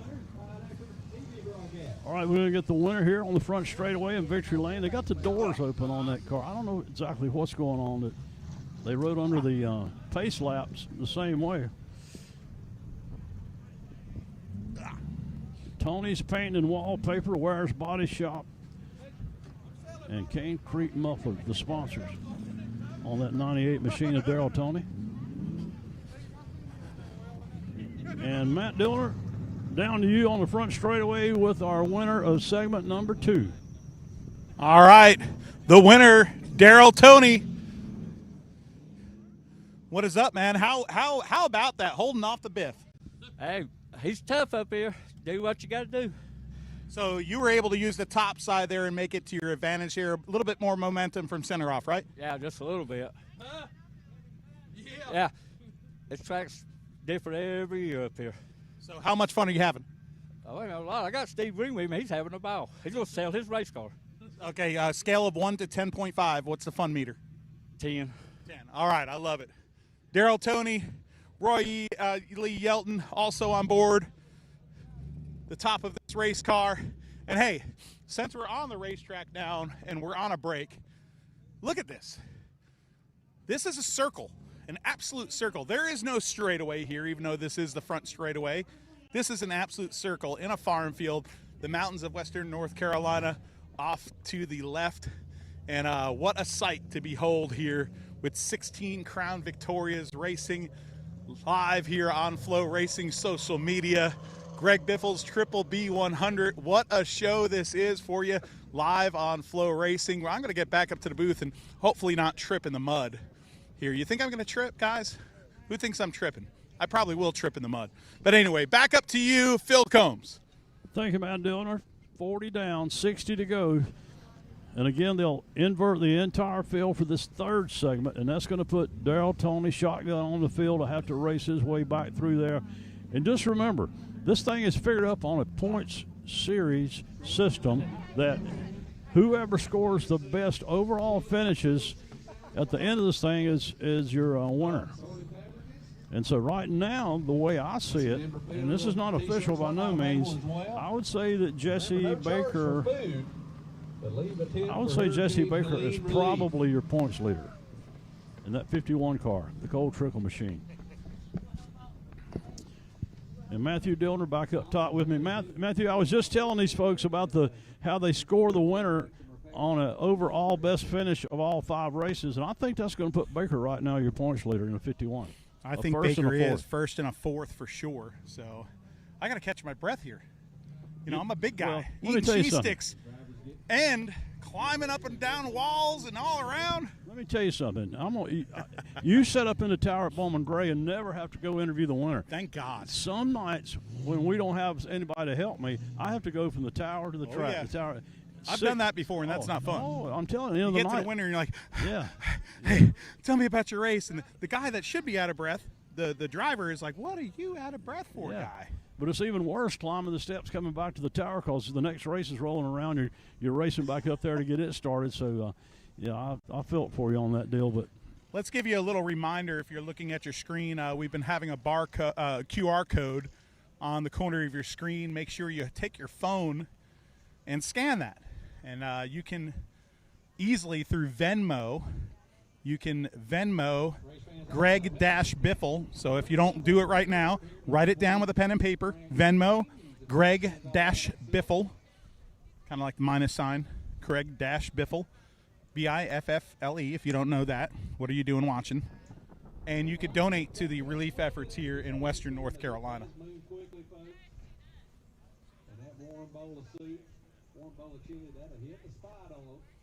They are selling, I heard, by the way, that the soup that I was just loving before, Tom, do you know this? That the soup is free. The soup is free, and so is the grilled cheese sandwiches. And they're taking donations. Go down there and spend $50. If it was like $10, I'd buy a $10, grilled cheese. But a donation, I might make that a $50 grilled cheese. So the race car drivers right now, 4 of them have returned to the racetrack. Everybody else is fixing their cars, washing the mud out of the grills, washing the mud off the windshields, and most of them are hopped back in their cars. We have 5 20-lap events.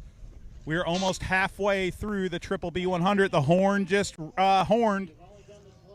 I don't know what that means, but I'm going to say it means get your butts on the racetrack. 2-minute warning. 2-minute warning? So Heidi just looked at me and said, how do you know who wins this thing? Well, it's a best average finish, Heidi. And somebody on the property here, of the hundreds of people that are on Triple B Ranch, somebody will be better at math than I, and we'll have the answer. That's the answer. So that, for all you watching at home that go, who's going to win? That's the answer. Who has the best average finish? And right now, it would clearly be the Baker machine. I think Biffle would be close to second, as well as Alex Vance. Alex Vance might be second right now. Alex Vance had a really good first and second race. 5 20-lap features to make up 100. Big trophy. Big surprise. Winning, too. We've already heard from Cleetus McFarland today on FloRacing. We almost were going to hear from Greg Biffle, who finished second in that race. And then post-race, of course, we'll be hearing from a lot more people. Oh, this is great. We're looking in the pit area right now, Tom. If you look to the right, you see the 88 car right there. Great job there. The 88, they're basically pulled a chain, and they're straightening, taking the bars that are kind of wedged in there and pulling them out. See, my dad, when he had to repair the race car, the frame, they bent the frame on their figure 8 car back in the day at Islip Speedway. They took the car and they put it up against a tree in my grandmother's yard. Took 2 trucks and connected chains, and that's how you re-straighten a race car. But we're seeing some of that down in the pit area right now. This is pure Americana right here at the Triple B Ranch. Well, while we're waiting on the cars to get back out on the track, let's mention I've seen Bowman Gray's schedule posted yesterday. Yes, You're looking forward to another exciting year of racing at Bowman Gray. But give me your thoughts on all the stuff that's been going on at the racetrack. As far as I actually watched a video and thought about you last night of the wall where they're replacing the wall with the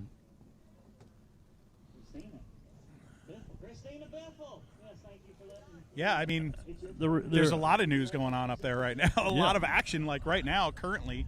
Yeah. They're working as we speak at Bowman Gray Stadium, installing the new safer barrier around the famed quarter mile. And rumor is we're going to paint it red and white again. That is great. But the season opener, the Hayes Jewelers 200, will take place on April 19th, a Saturday night. Bowman Gray will open their season on April 19th. Yes, the granddaddy of them all, the Hayes Jewelers 200. Last year, Burt Myers, the winner. And they will finish their short season towards the end of April. And their championship finale, if you've never been there for it, their championship finale at Bowman Gray Stadium is like no other. Because not only is it a 150-lap modified race and a 40-lap sportsman race, it's double points all divisions on your championship finale night. If there's anything more Bowman Gray than that, smack me in the face, because there isn't. That's it. That's as Bowman Gray as it gets right there. This place right here is a little bit of a dirt track Bowman Gray, but they've been nudging each other out there, getting physical, but really running clean, haven't they? This is a dirt track New Asheville Speedway. Oh, I like that. It is, because like you mentioned earlier, there's no straightaway here. Remember Asheville? There was no straightaway there. This is a pretty much complete circle, and that's the same. I'm getting summons down to the racetrack. I don't know what's going on. You're going to have to take this. Okay. This could be trouble. Well, I don't know exactly what that was all about, but they're calling Matt to come to front straightaway.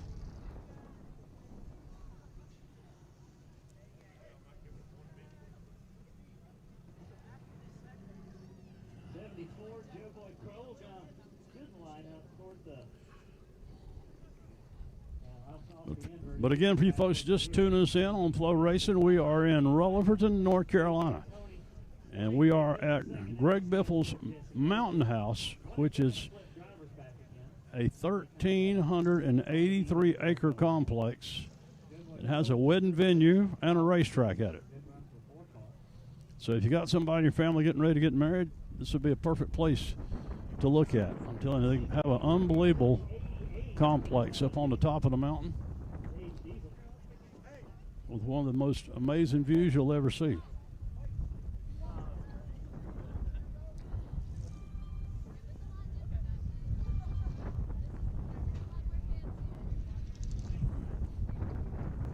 And I mentioned earlier, and I think I'm right on this, 15th annual.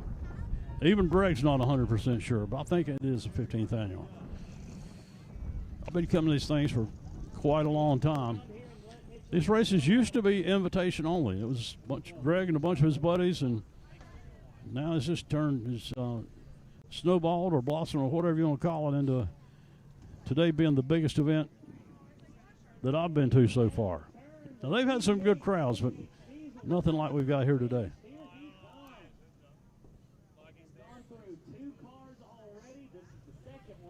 Well, I'm back. Everything okay down there? Everything is checked in great with Clayton.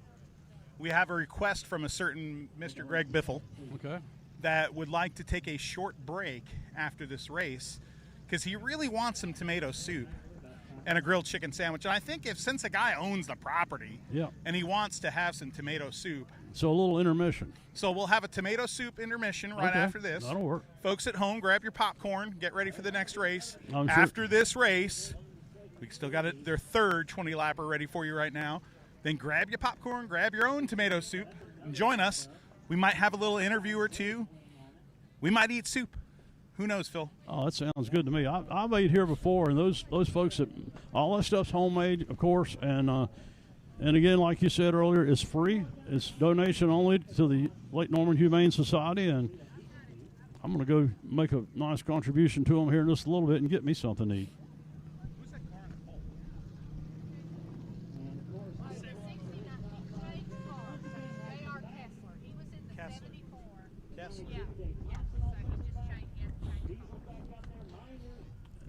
Hey, Matt, I want to mention Mitchell Coggins out on the racetrack. You see him in the blue hoodie. In the blue hoodie, yeah. You see him out between the cars. He's a racer himself, you know. Yes. And but he's doing the race directing here today, and a tremendous job getting these guys re-lined up and keeping up with everything. So, and he is actually the one that pretty much runs the show at Harris Speedway each and every week, and he flags the races at Harris. Folks, if you've never been to Harris Speedway, you need to go. You want to talk about a place with character. My gosh.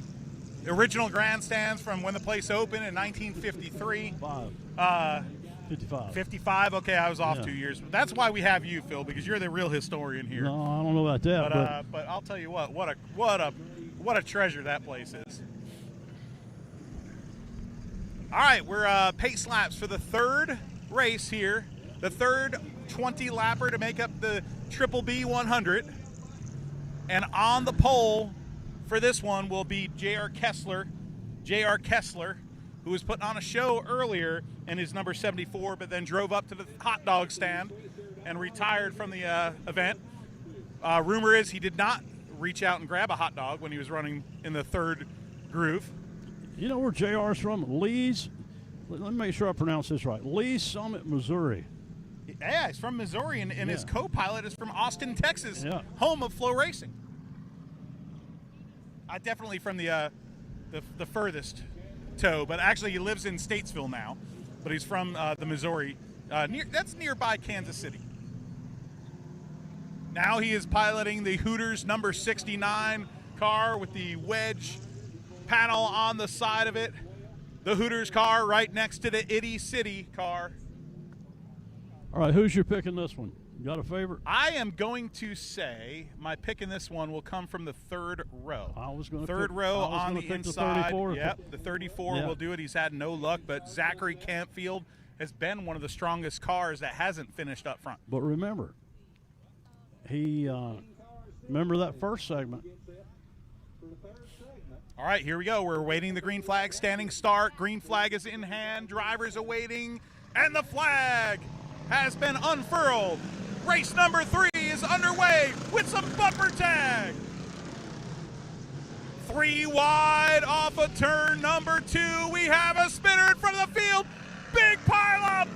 McFarland sideways. Cars in the grass. Baker taking a shortcut. Baker didn't hit the loop. Baker didn't hit the loop, but he has made some hay somehow, cutting the shortcut across the track. Look at this wild action. Baker, the number 51. There's the 98. Your leader right now is J.R. Kessler in the 69. Second position. Number 17. Car number 17 and 34. 17 of Melton, holding off the 34 of Camfield. Now here comes Alex Vance in the 96. They all get into lap traffic. 3 wide through lap traffic goes the leader. Here comes Melton to the bottom. We have a car stopped on the outside. Yellow flag is out for the number 74 machine.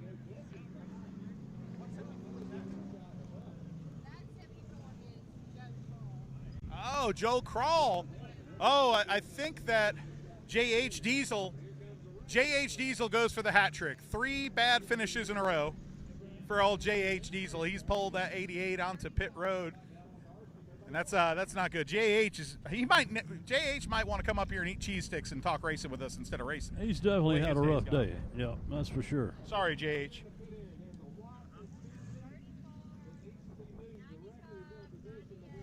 So your leader is the Hooters number 69 machine, formerly driven by Greg Biffle. That will be J.R. Kessler with Josh Melton in the number 17 in second position. Third position, the number 34 of Zachary Campfield. Fourth position, Alex Vance in the black number 96 machine. And I believe right behind him in fifth is the winner of the last race, the number 98 car of Daryl Toney. Daryl's worked his way all the way up to fifth from the rear. That's pretty good. And 5 laps. We're under yellow flag here.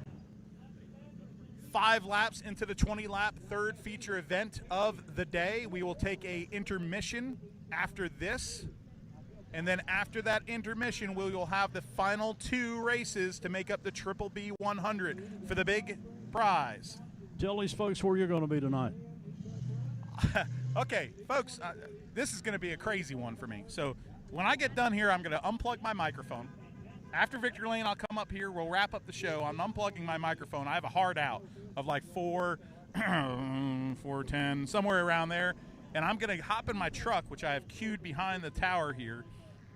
And I'm going to do the speed limit to Winston-Salem, North Carolina, where I will do a Brewster Baker change in the parking lot into a suit. And I'm hosting emceeing the banquet at Bowman Gray Stadium banquet tonight in Winston-Salem. So, yes, it's going to be a busy day, starting at wake-up call at 5 a.m. this morning, and who knows when I'll get home from the banquet. But that's fun. Well, I've got something similar to you. I'm going to go home take care of my dogs right quick. Then I'm going to go to a quick Christmas party down in Gaffney, and then my next stop is Possum Kingdom Super Speedway for the Holiday Classic. Oh, Possum Kingdom, that's awesome, man. That's a great racetrack, and great to see that place back up and running as well. Yep, they've got a big race there this weekend. They raced last night and again today, and my buddy Brian Mansfield asked me to come down, and so I'm going to go down and check that out tonight. And well, there's Cleetus McFarland's number 4. Going to be that's a good citizen right there. Giving a little push to the 74, although it's not working. No, not going to do it. I think we're going to have to get the Bobcat finally to work. Here we go. Here comes the Bobcat. My uncle used to have a Bobcat, and as a kid, I thought that was the coolest thing on earth. Look at that Bobcat. Oh, no, it's leaving. Where's he going? Where are you going, Bobcat? We need you. Oh, he's getting some forks.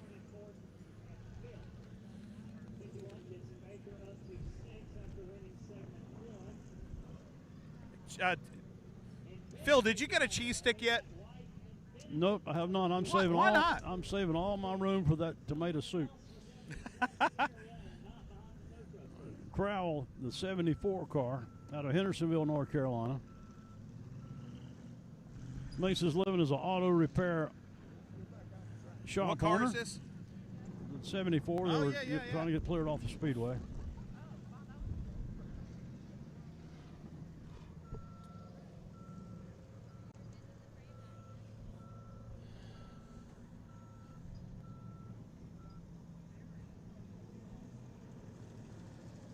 Pretty interesting thing about Crowley with the white 74, 2011 944 Cup National Champion.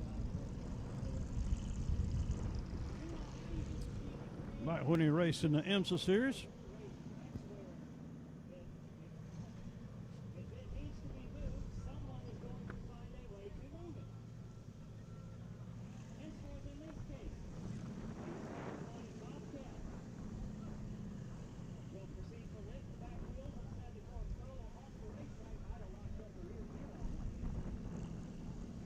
Again, we're working on segment number 3, and we are 5 laps into it. And after this, we're going to take a short intermission. All right, the 74 car Crowell now clear from the speedway, or partially clear.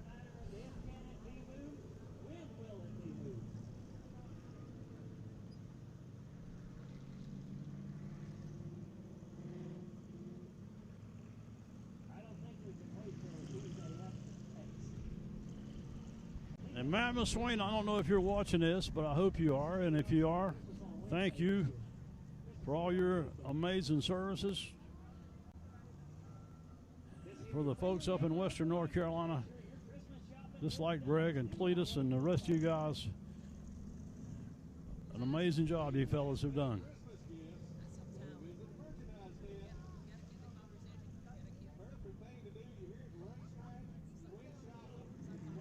Okay, looks like we've about got everything ready to go back to action here after an extended caution. All right. I should be going green out of turn number 4. Again, J.R. Kessler is your leader in the 69. There's the green flag, and we're off to the races.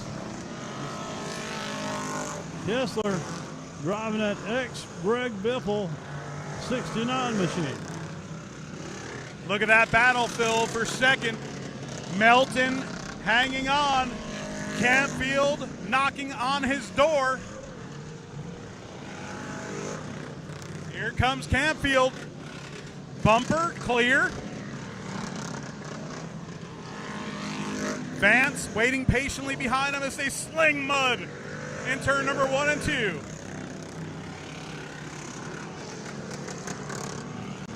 Your leader, Kessler. Melton hanging on. Melton now! He gets the bumper from Campfield. Beautiful save by Josh Melton.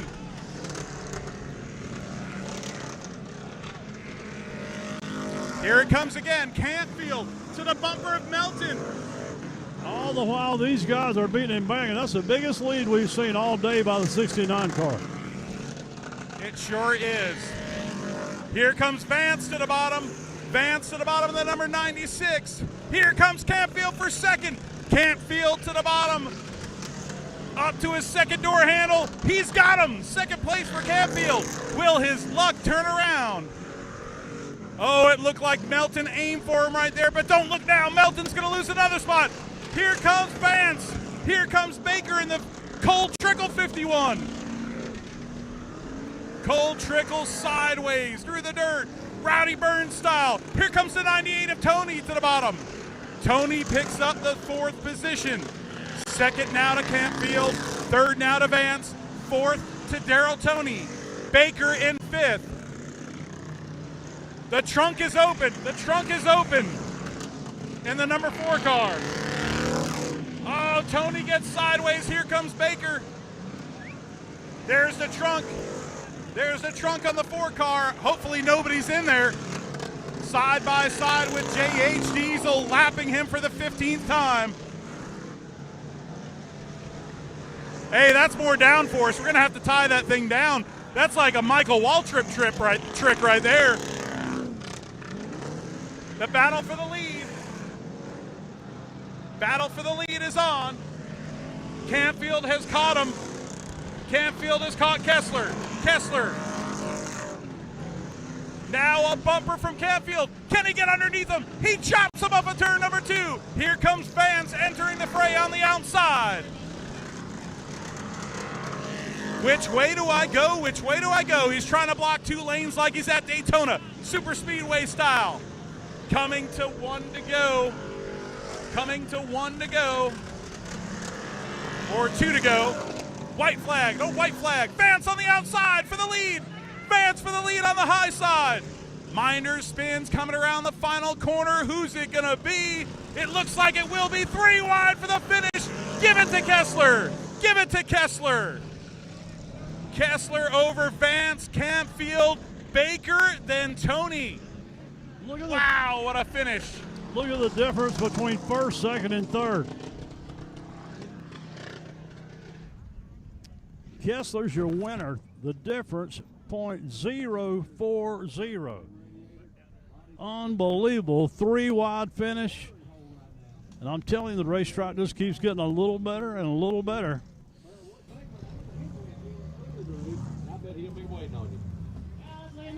So Matthew Dillner heading down to the front straightaway to get a word with J.R. Kessler from Lee Summit, Missouri.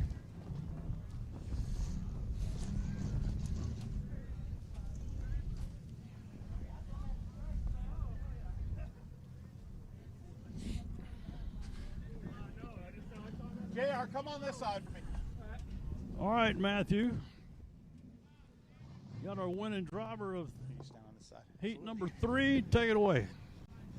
All right, standing down here in what, oh, this is Victory Lane, right? It's Victory Lane, yeah. J.R. Kessler, tell me about that last lap, because it looked like you were trying to block high, block low. It was a mess and almost 3 wide to the finish. Yeah, the car's really good. This is the backup. Thanks, Greg.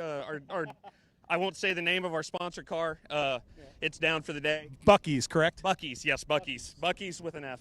So you went from Buc-ee's to Hooters. Exactly. So just hopped in this car. It's good. I was on the pole because we finished last, and just try to hang on. There's some fast cars out there, a little bit more talent than I have, but I just stayed in the way enough to get the win. So, hey, where's Gar at? This is also Gar put us to dead last the last heat that set me up. So really, I owe credit to Gar.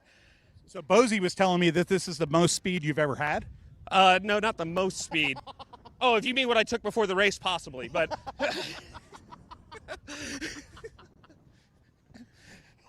We're talking about watching Speed Channel down there. Exactly, that's what I meant, yeah. So okay, tell the fans watching here live on FloRacing socials what it's like.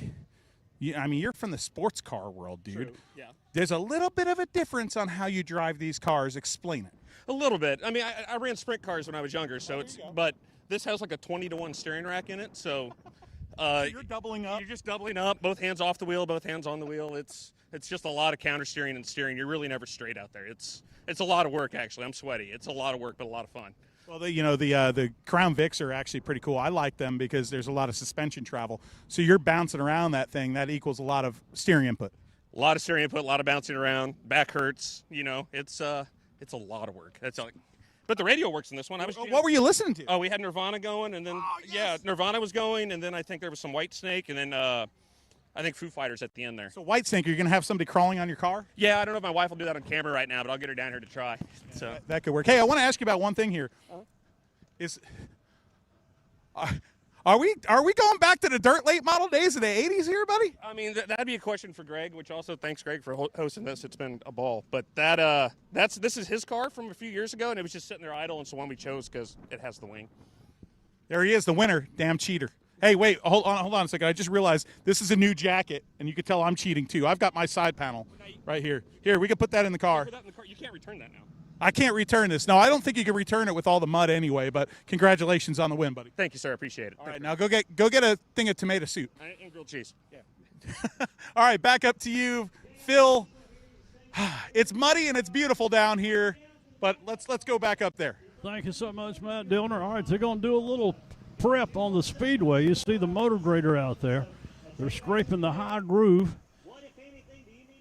And now we'll take this short intermission and come back with those last two all-important segments. But as it stands right now, the 95 car of Alex Vance is your points leader.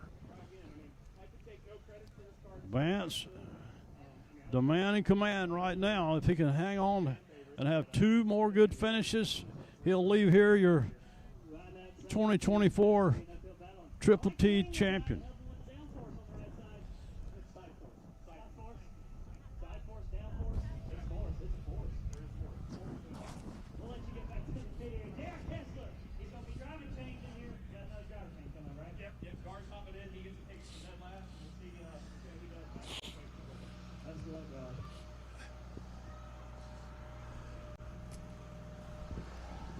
Yep, little track maintenance going on out here.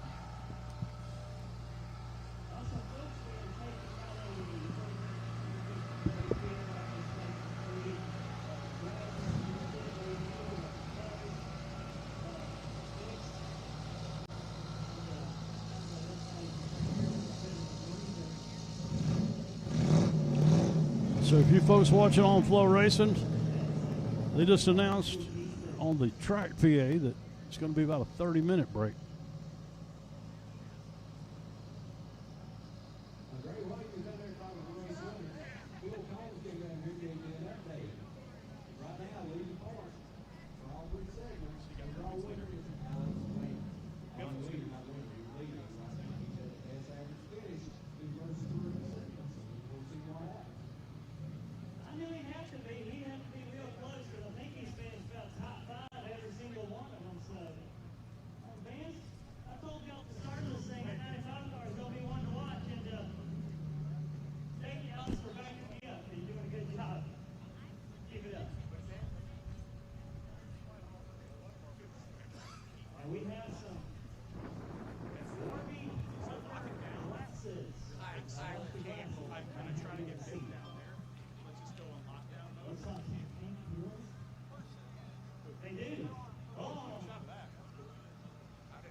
They're going to fix up that top side of the racetrack again, folks. Intermission break here. A little bit of an extended break. Let the drivers refuel, refit, let the cars get fixed up.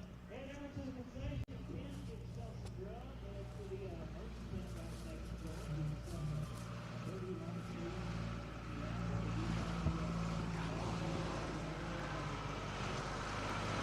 Well, Matt Dillner is going to climb up in the motor grader with Greg Biffle. And you talk about a hands-on track. I'll ride with you. Hey, screw it. I'll ride with you. Dillner's going to get up in the motor grader and You're live. That's get a quick interview. All right, hot mic, everybody. Welcome to the Triple B 100. Exactly what's going on. We got Dillner in here with us. Well, for you folks watching at home, if you want to donate to the cause, can you hear me? Matt was telling you earlier, you can go right there on the screen. We're going to take some laps here in the truck. All right, Biff, what are we doing? We're just going to flatten out some of these ruts. We got a few ruts on the track here, and we're going to make it a little smoother for these guys. I don't know if we want to do that, but we're knocking down these humps. We're going to drag the tires around it, and we're going to be ready for another 40 laps, and we're going to give a trophy out. Well, I'll tell you this. You look like a catfish on the bottom that second race, kind of pulling the J.J. Yaley line using like 3/4 of the berm. Yeah, I found out I get those rights and that good grip down there in 3 and 4. And the lower I got in the infield, which is not the racetrack, the better off it went around the corner. So I'm a bit of a disadvantage this year. I'm driving the Grand Marquis, which doesn't make great race cars. The Police Interceptors make a lot better car. But it's what I had, and I thought, it's a nice car. I'm going to give it a try. I thought you were going to be in the 69 with the big sail panel. That car just won the race. That was one hell of a battle there. We're telling him he's cheating. Like, he looked like a late model in the 80s. Yeah, well, that's my car for the past 8 years. That's been my car.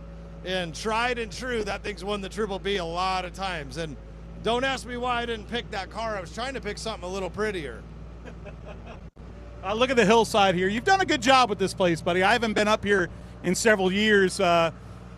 You put in the lights, you've done different things, but it hasn't lost its farm field charm.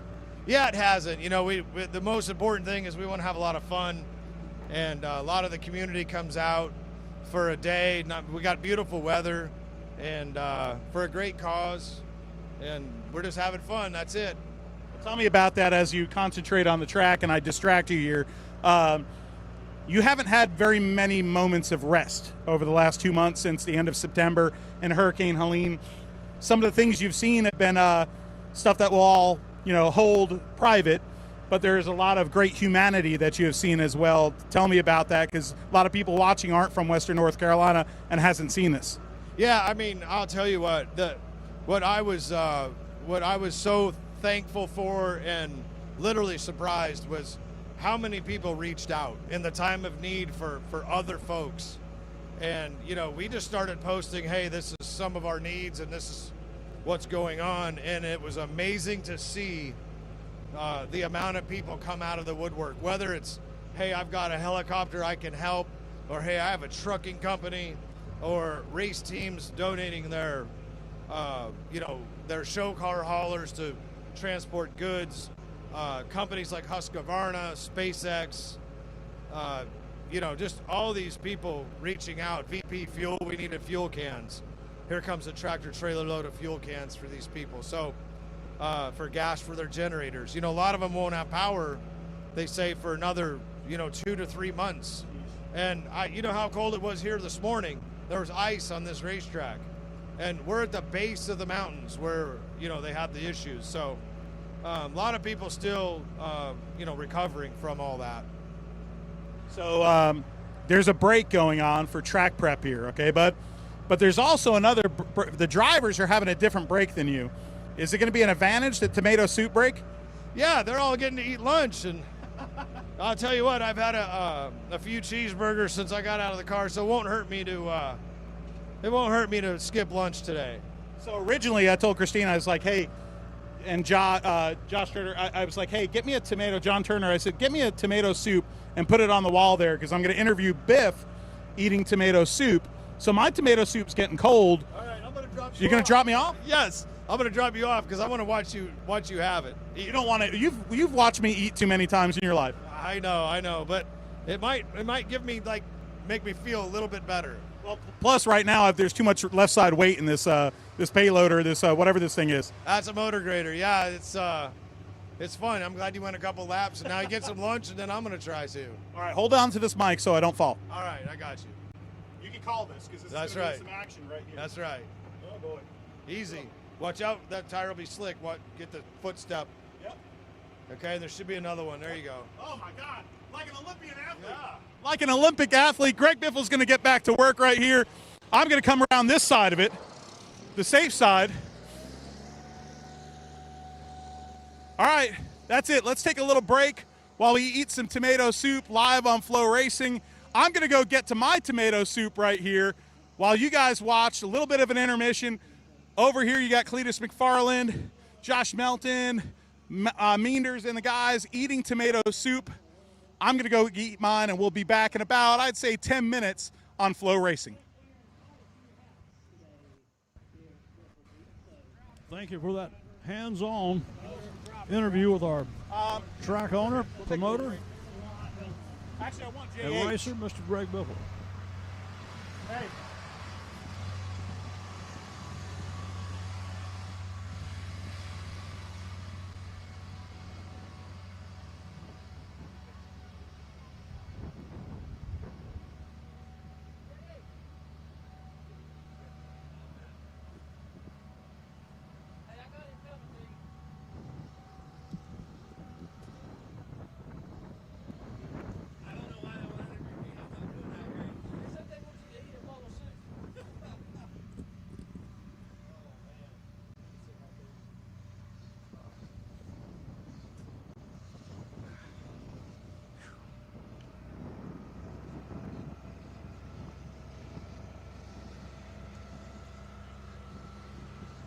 Looking that way.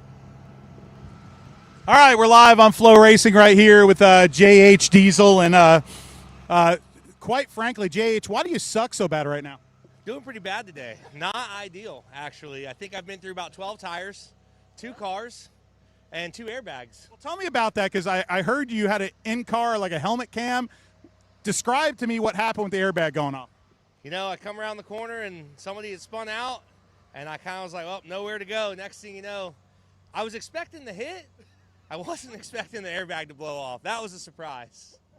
Yeah, that's something that you don't get every day. So have you taken a tomato soup break yet? Not yet. Still working on that. Well, we have a spoon. Do you want to eat some here? Absolutely. I mean, are you going Neanderthal style and not using a spoon? What is going on here? I quit using my hands years ago. I started going to spoons. Yeah, there you go. So we're gonna eat some soup down here and enjoy a little bit of an intermission. I'm looking up there right now, and Tom and those guys are enjoying their break. We'll show you a little wide shot here, and we're going to enjoy some soup. See you guys. We'll be back with the rest of the Triple B 100. I'll eat some damn soup. Absolutely. Soup break. Man, I didn't even know they had soup. Good you shit. want these grilled cheeses too? Yeah, come on. Get you a grilled cheese. Dude, I was laughing so bad because your luck. Oh my.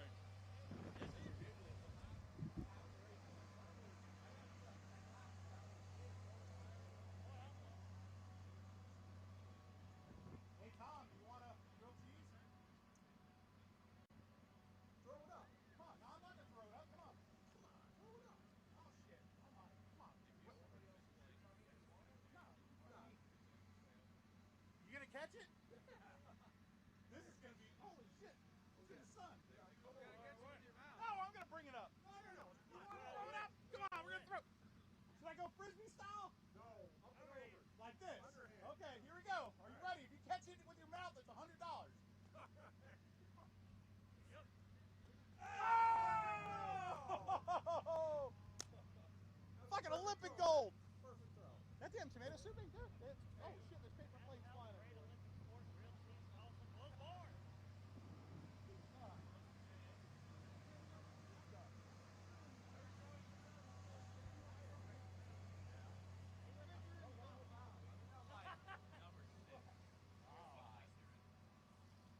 Hey, do we have any scoring or no?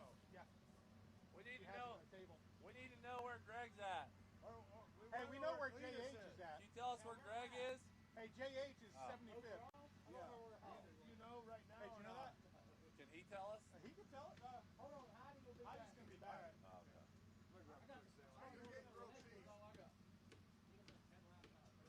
75th position.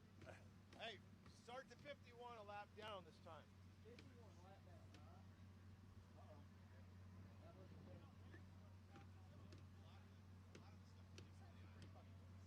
51 got a penalty.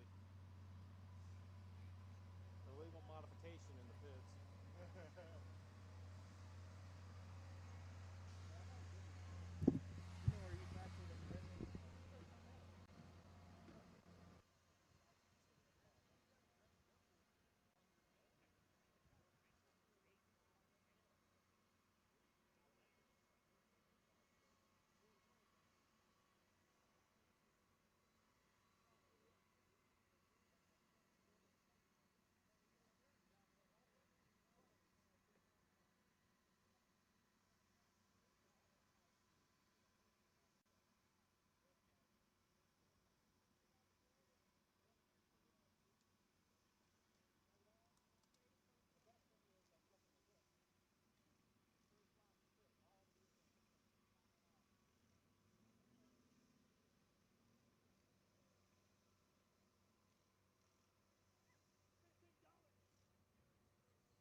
some legendary mechanics here. Also wheeled some race cars herself. Worked for Banjo Matthews, Gary Bodenhammer, Stacy Morgan. Welcome to the Triple B, gentlemen.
How's that grilled cheese?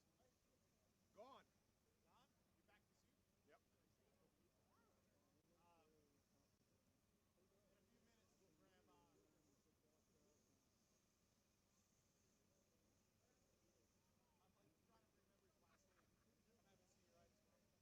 having senioritis. Hey, you want to hit mute on those mics up there? Just don't hit mute on this one here. Keep this one open. Choose yours. Just hit mute. We're good. Three will keep open because as soon as Joe comes back, he's going to do an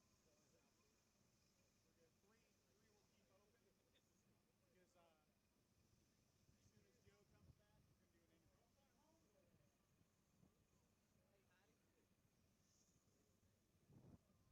Hey, Heidi. Hey, Heidi, how long have we been stopped? 20 minutes? 20? Biffle just went and got something to eat, so yeah. Dale, good, 10 minutes. 10 minutes. We need them to start getting ready. Hey, ma'am, can I ask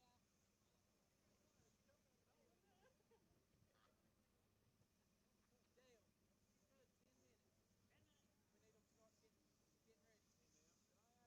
That's positive. What? I need to know where Greg Biffle is in the standing. Greg is probably... Engine in the pit area, 10 minutes, drivers. 10 minutes, we'll need you back on track. 95 is first. What about the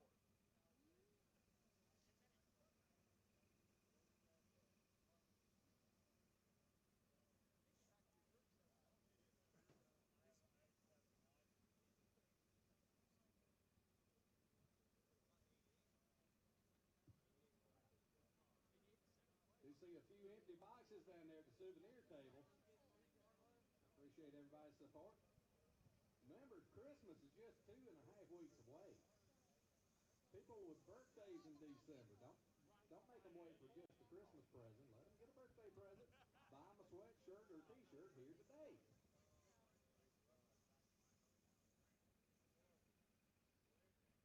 Got some good stuff down there, and they'll be glad to help you out. In the concession stand, they're catching their breath right here. The moment the rush is over, no line at the concession stand. And that's while supplies last, of course. Because they cooked up a bunch and they served up a bunch.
wide shot.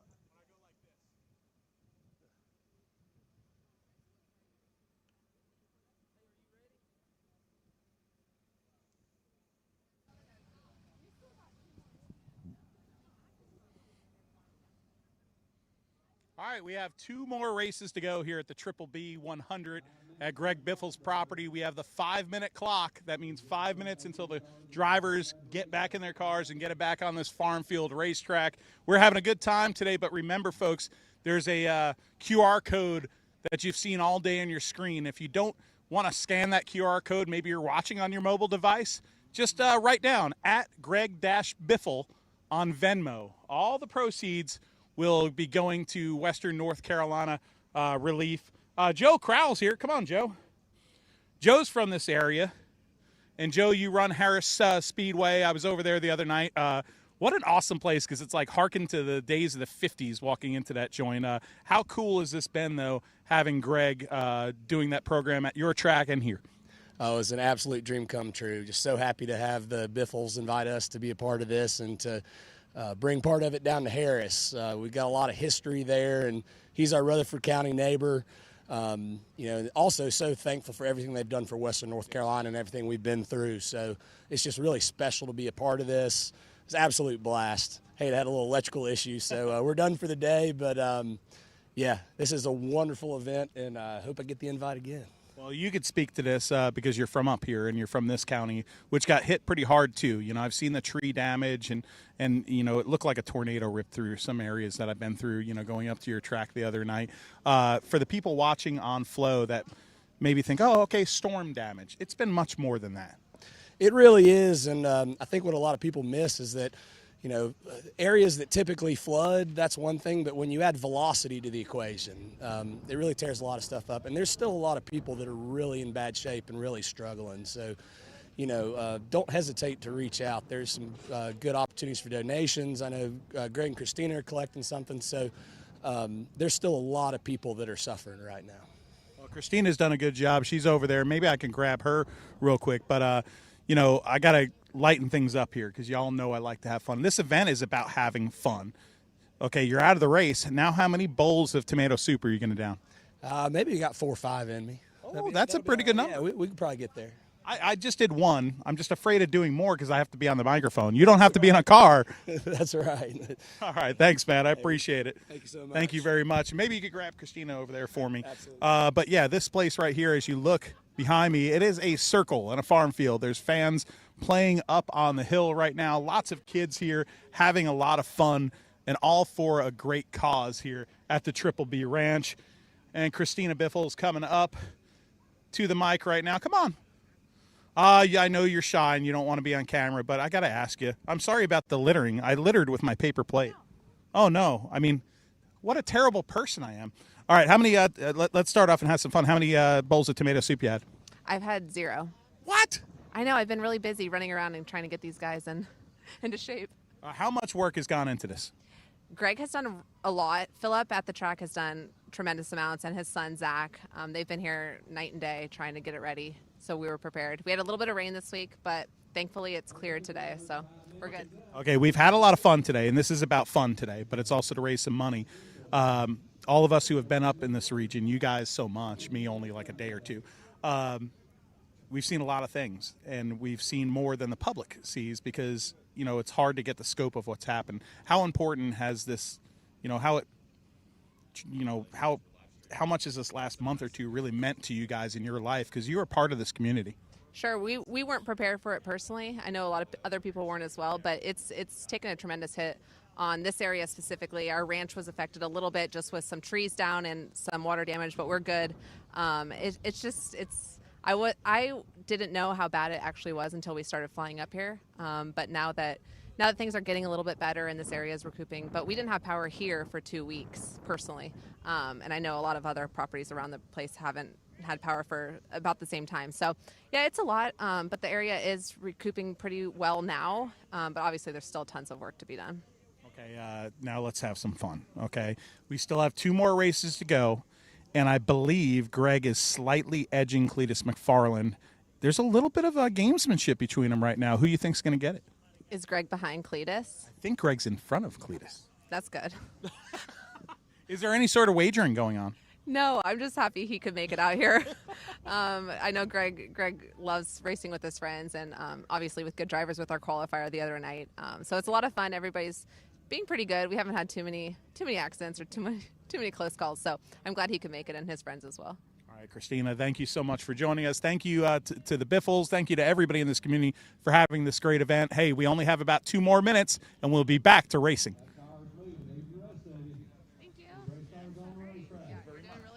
Thank you. Let me pick up my soup now. Ah, what a...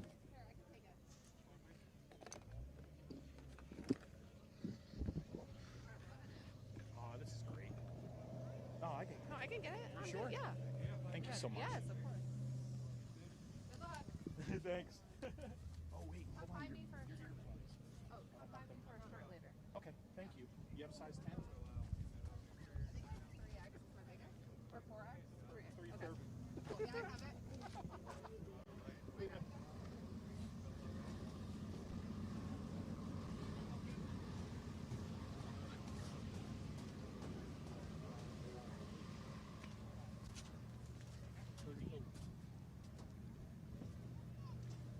I have to wait.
Somebody's going the wrong way.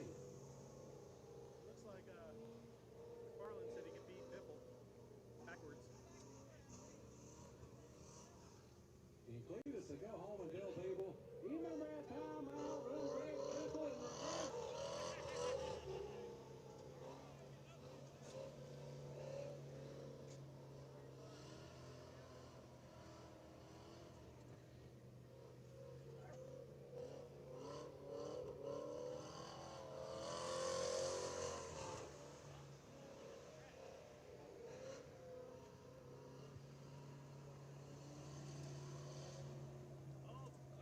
The Jim Rockford turn.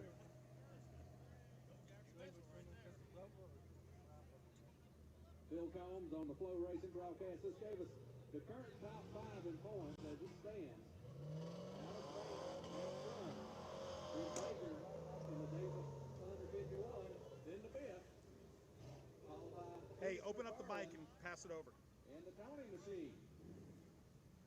98 Tony in a good position. Open up to, One just of the give, winners. or take the camera real quick. Green's plumbing car getting ready to come back out. We're doing a match race. Things that you can beat the champ overall champion and not win the segment.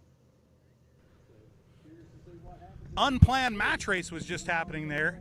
Cleetus McFarland was racing backwards, trying to see if Biffle would catch him. That was interesting. That was pretty impressive. That was impressive. I don't know how much backwards driving you've done. Actually, you know what? There's people that used to say that I drive better backwards than forward. I don't know if that's a compliment. Was that from spinning out? No, I'm a good backer upper.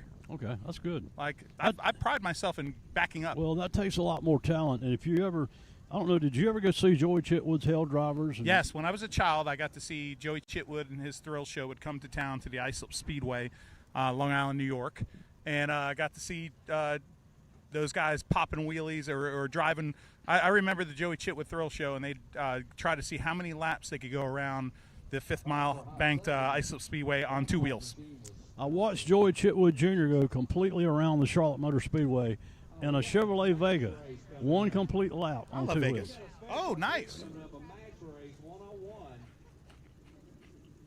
So we're going to have a match race, we were told, because there is a beef between these two good friends.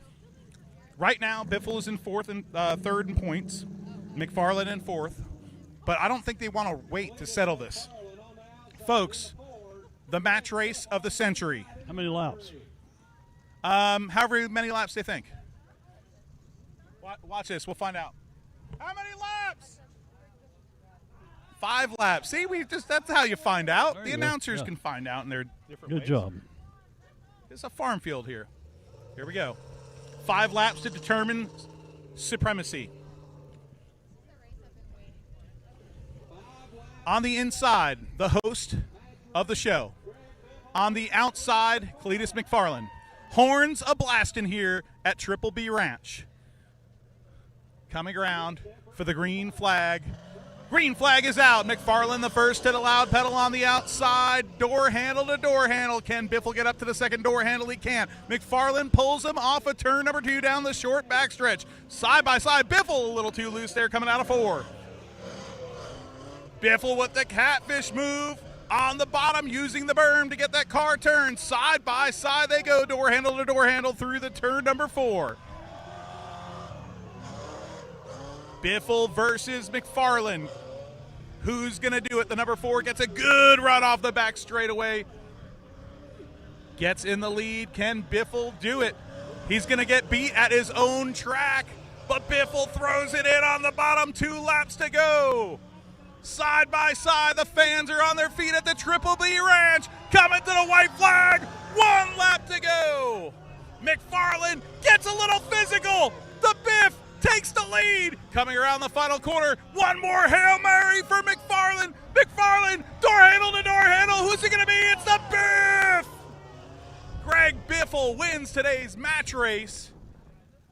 Wow. That was pretty good. By the hair of his chinny chin chin, Mr. Phil. And I don't think they ever touched the whole 5 laps, which that's a miracle considering the fact that the way they race at the Freedom Factory down there, that is a miracle. I want to go down there. That's like a bucket list item for me, is to go down to the Freedom Factory. That guy in the 4 could probably get us down there. Great race between the Biff and Cleetus McFarland. All the people sitting in the trees and on the hillside enjoyed that one.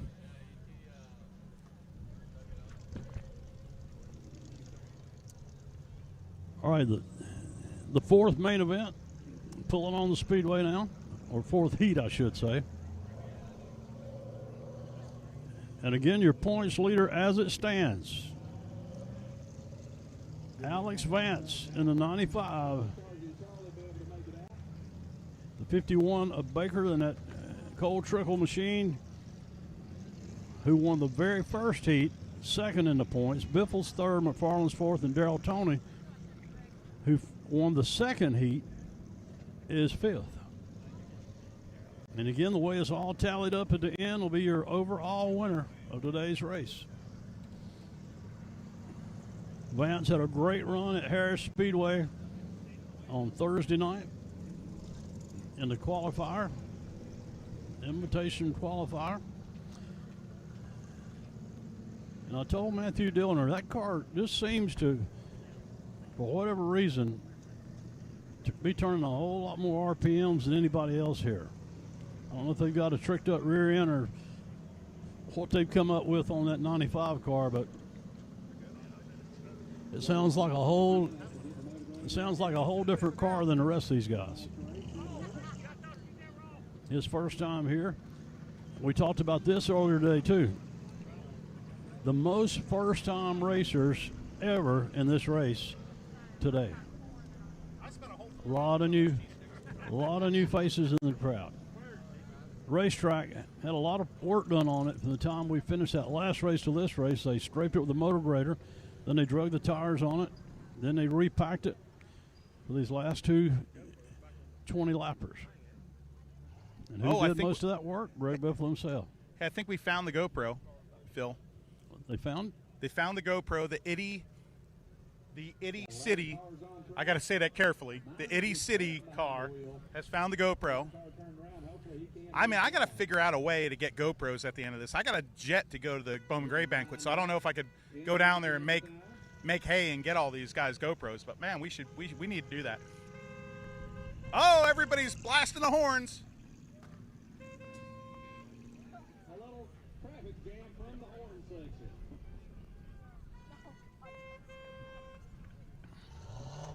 Oh, Lord, we're having so much fun here at Triple B Ranch. This has drove the price of Crown Vics of these auctions to a lot more than it used to be.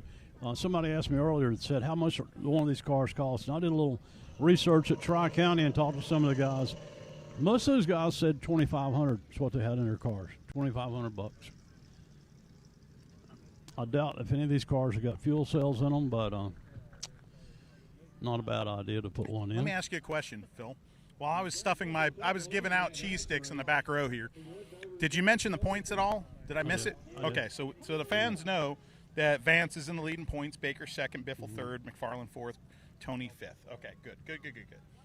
We're all cut. Thank you. Thanks for Phil. Because if we didn't have Phil, the wheels would come off with just me up here. It is a very tight points battle. It is. Mm-hmm. So any one of those top five at this point can still win this thing. Well, the cheated up dirt late model looking Biffle ride, won the last race. Kessler's car is back on the track. I seen him win in that very car. That's a good piece. Charlie Minders is here in the 27, pulling into the rear of the field there. He put on a show at Harris Speedway the other night, but supposedly that car is not up to tune. Itty City will start from the pole. Itty City will start from the pole.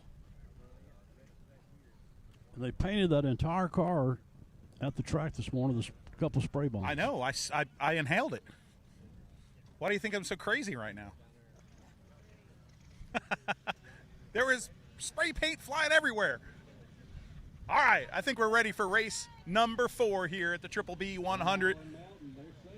Mitchell pointing to the flag man who's standing amongst the pine trees in turn 1 and turn number 2, and we're off for race number 4. Itty City in the lead. J.H. Diesel in second place. Can he turn his day around? But here comes Cleetus McFarland to the back bumper of the 88. The 88 now daylight on the bottom for J.H. J.H. Diesel to the lead. McFarland in the number 4 car moves into second position. The Florida boys are controlling this one. Biffle has moved up to 5th position. Tony right now battling for 3rd position. Tony on the bottom in that number 98 machine. Biffle to the bottom as well. Itty City going to the biddy. Right to the back goes the number 1 machine. Here comes Vance to the inside of Biffle. There's your leader right there. J.H. Diesel, the number 88, followed by the number 4 of Cleetus McFarland.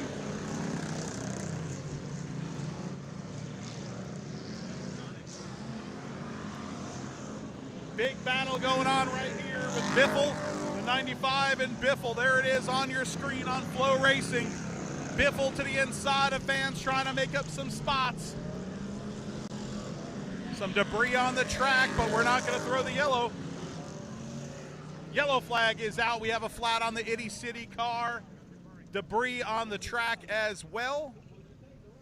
I'll tell you what, there were some good battles on the track there. Oh, Minders has lost his door. The 27 car of Minders has lost his door. I think that's the door skin. That might be the door skin on the track right there. They're going to go pick up. I don't think I need that one for my museum, though. No. Oh, here comes Minders. He's coming up to his door. There he is. Is he gonna run it over? There's Minders. He's got a little daylight there. From the looks of it, he does have a nice roll cage in that 27, though. We'll get a sheet metal sale for charity after this race. Yep. There it is. The Minders. Just throw that door over there. You're good. X-ray vision by our FloRacing cameras inside the number 27 machine of Charge in Charlie Minders. Do you like that? We got the night vision cameras. Sometimes we got X-ray vision cameras where we can see the cars inside. Look right here. We'll show you right here. Nope. We're back to the front. Biffle, the 16 machine, the silver car. Right in front. Oh, jeez. Yeah, that's good. All right, JH Diesel. We teased him that he sucked going into this race while we ate tomato soup. That tomato soup has propelled him to the top spot right now. And out of the top 5 points cars are running in the top 6 positions. Oh, well, except for JH. That's what I'm saying. Yeah. So from second on back, you were Second absolutely on right. back. Yep. Oh, I see that. Yep. McFarland right now sits 4th in points. And he is in the 2nd position in the silver number 4 that you see on your screen right there on Daryl FloRacing. Tony's sitting in the 3rd position. He's 5th in the points. Your points leader is in the 95. Back in the 4th spot. Then the Biffle in 5th. Sits 3rd in the points. This is going to be a dandy of a heat right here. So this heat right here could determine who wins this thing. I got a feeling. What do you think? You think McFarland's going to let his buddy have a little glory here at front, or you think he's going to give him hell? I'm going to predict the 95 is going to win. Oh, from 4th place. You're calling the 95 car of Alex Vance to win from Waynesville, North Carolina.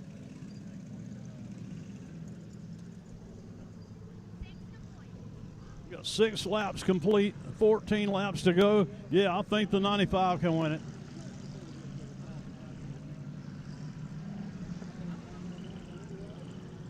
Hey, Juan, we got a little break here. I want to thank you for letting me be part of this today. Oh, we appreciate you, Phil. You're a treasure to the sport that we love, and I love you like a brother. You're a good friend of mine, so we appreciate it. Here we go. We're going to point up because we're going to be dropping the hammer here for the remainder of this 20-lap affair. After this, the finale. 20-lap features. This is your 4th 20-lap feature. We'll invert the full field for the finale and see who the overall winner is for the Triple B. You've heard of Jake Elder being Suitcase Jake. This is Suitcase Steve on the flag stand up here. Steve McIntyre. He flags a lot of races in a lot of places. We're glad to have him part of this today also. That is awesome. Here we go. JH Diesel to the loud pedal. Green flag is back out at the Triple B 100. Sideways through turn 3 and turn 4 goes the Florida boys. Tony and the North Carolina squads, 3rd and 4th. Biffle trying to make some speed on the bottom. He talked about that groove when we were riding around in the truck. That grill is packed full of mud, but he's got the Grand Marquis working on the bottom. Here comes Biffle. Tony pinching him down right now. Tony maintains that 3rd spot. Silver 98 is Tony halfway. Silver 16 is Biffle. That is the battle for 3rd and 4th, and they're closing in on Cleetus McFarland. Your leader, JH Diesel, catching lap traffic, but the battle we're looking at right there is the 3 silver cars on your screen. Cleetus McFarland in the number 4. Tony in the number 98 and Greg Biffle in the number 16. Here comes Biffle to the bottom. Greg Biffle getting a little physical. Puts the right front into the left rear of Tony. 3 wide through lap traffic. Biffle backs out. Gets to the throttle again. The Chili Bowl groove using the berm.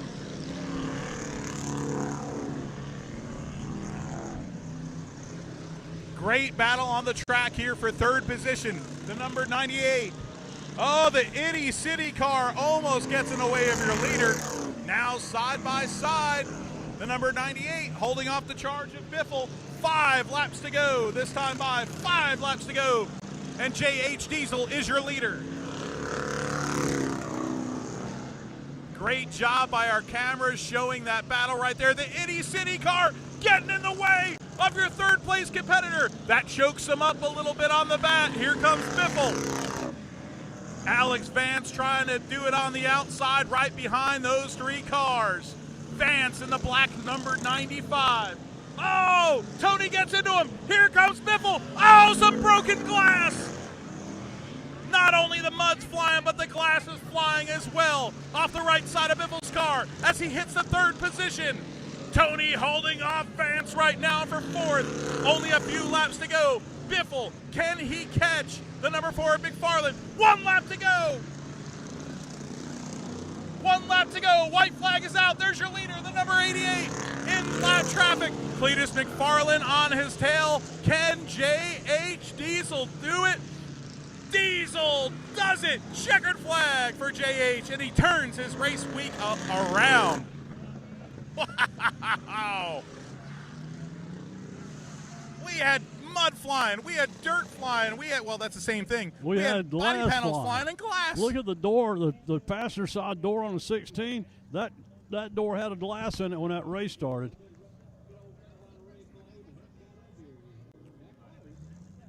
That might be a little bit of a shake-up in the points. I'm going to be interested to see once Hottie gets finished. I'm going to be interested to see exactly how that ends up shaking the points up.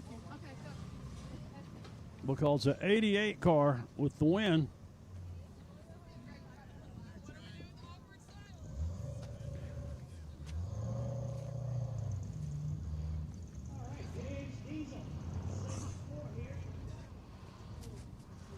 So Matt Dillner heading down to victory lane to get a word with J.H. Diesel. And then come on over here.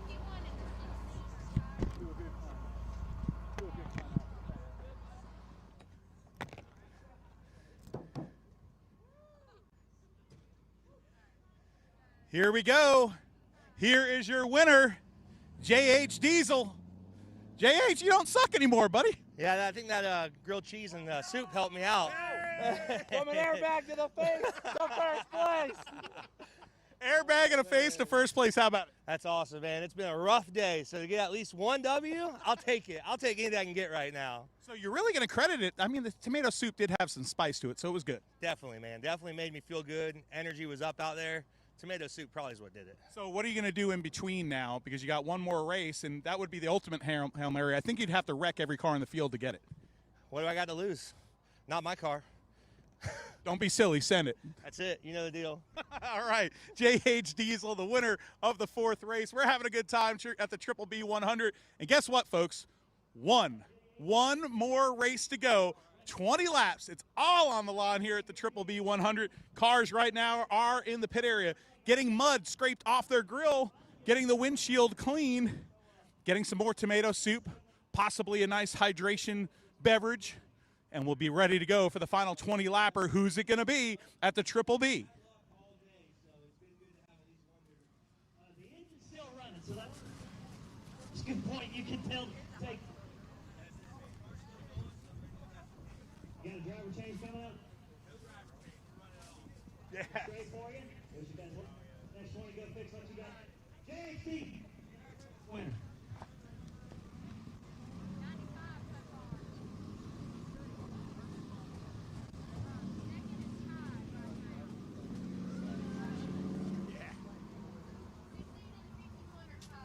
And then the Ford's 1 point behind.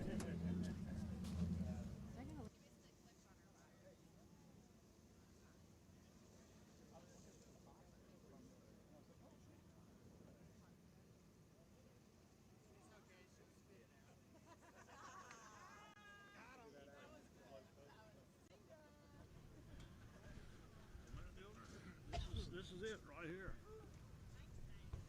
Now, Dillner, this is how it stands going into the final race. Vance has 52 overall points. The battle for second is a tie. Biffle and Baker both with 47. Then you got McFarland with 46 and Tony with 44. So Vance is your leader. Baker and Biffle are tied. Right. And then McFarland did creep up there. Yeah. He's only 1 point behind. Wow, this is tight. It is very tight. It is. And this is going to be very interesting to see. You know, I'm not so sure that Vance, that might have played into his hand, because now he don't have to start in the rear of the field if he'd have won that race. You understand what I'm saying? Yeah, Kinda I would say that. things. Yeah. So he's closer to the front. Yep. Coming into this thing with 52 points. I'd say he is definitely. He's comfy unless he gets wrecked. He is, yeah, unless he gets in a wreck. All he's got to do is pretty much outrun those two cars, and it's his. If he outruns Biffle and Baker, it's going to be hard for him to lose it.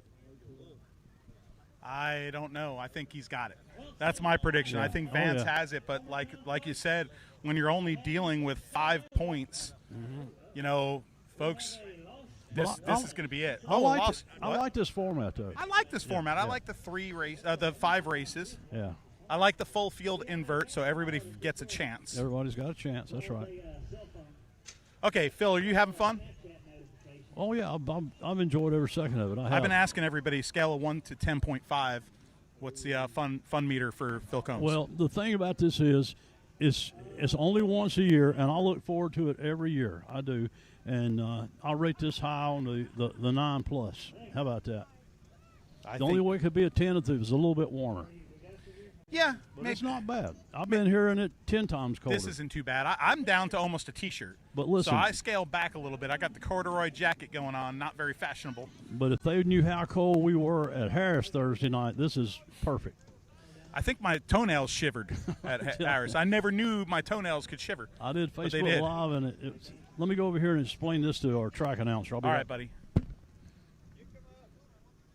Well, while Phil is gone, we'll talk to you a little bit about this crowd that is here and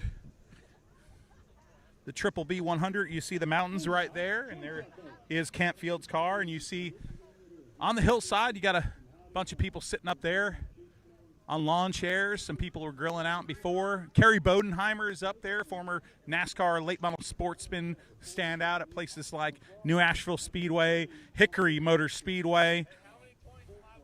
You're 1 point behind, McFarland. You're 1 point behind. Old Cleetus is wanting to get Biffle here. He's 1 point behind, so he's going to have to maybe get a little physical here. Tom just came back to his camera here and was like, why'd my camera move? It was me. I'm sorry. Oh, moved. I didn't even realize it. I stretched the microphone over here to move the camera. Oh, okay. Sorry I touched your stuff. You can have a cheese stick because I did that. I had 2 already. I like those. You know, if we had the tomato soup and the cheese stick combo, that would have been great because you could stir the – we're talking about cheese sticks up here a lot, Tom, but, you know, like I said, we don't have to be that professional today. Right? You know, one of my bosses is down there, and he hasn't said anything negative towards eating cheese sticks and calling an auto race. So what the heck? Just like I said to JH, don't be silly. Send it. You got Campfield on the track taking laps by his lonesome. Packing it down, yep. Smart guy. I think he's packing down the outside.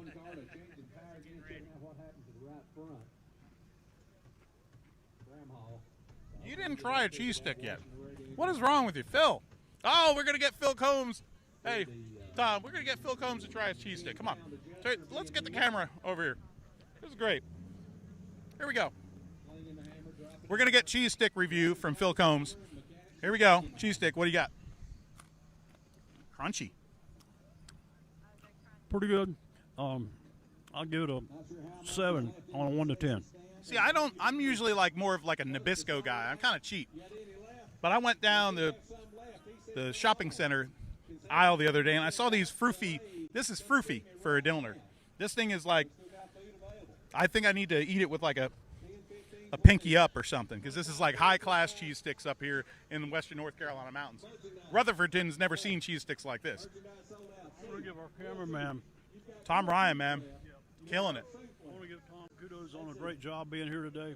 You know, it's a new thing for Flo, but appreciate your job over there, Tom. And look at this right here.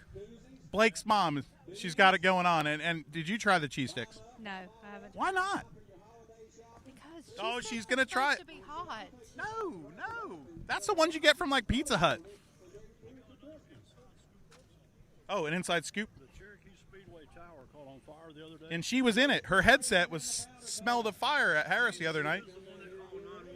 You called 911 when the place went up in smoke? What's the matter? Why can't you speak? Your cheese sticks. 1 to 10, what's a cheese stick scale? 1 bite, everybody knows the rules. It's like a breadstick. Yeah. It's good. I mean, about a 5. I'm disappointed in you. Heidi, I'm going to turn my back to you now. A 5, come on, man. All right, so, hey, folks, we're about minutes away. I'm looking down in the pit area right now, and I'm seeing drivers getting in their cars. Charlie Minders is in his car with his girlfriend next to it. The Itty City #1 looks like they're gathering around their car. We're only about 5 minutes away from getting these cars on the track. Alex Vance's car has already hit this racing surface. He is your points leader. One more 20-lap race for all the marbles. Who's it going to be? On FloRacing. Keep it tuned in. Make sure you're donating as well, because this is all free. All free for you today on social media with FloRacing. It's free for a reason. It's free for Western North Carolina. So, folks, help out. Help out what you can, how you can.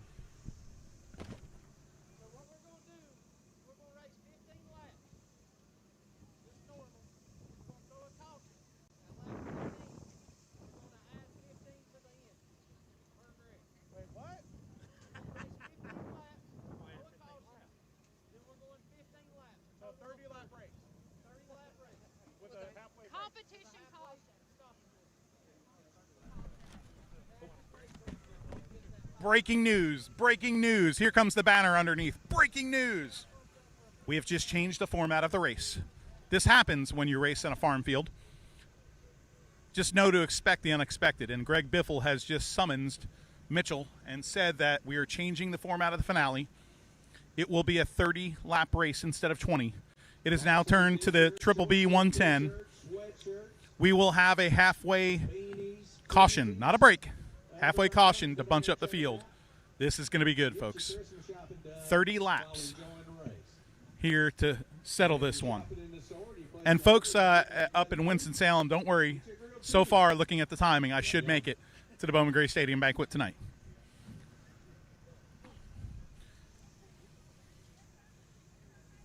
Big night for Burt Myers.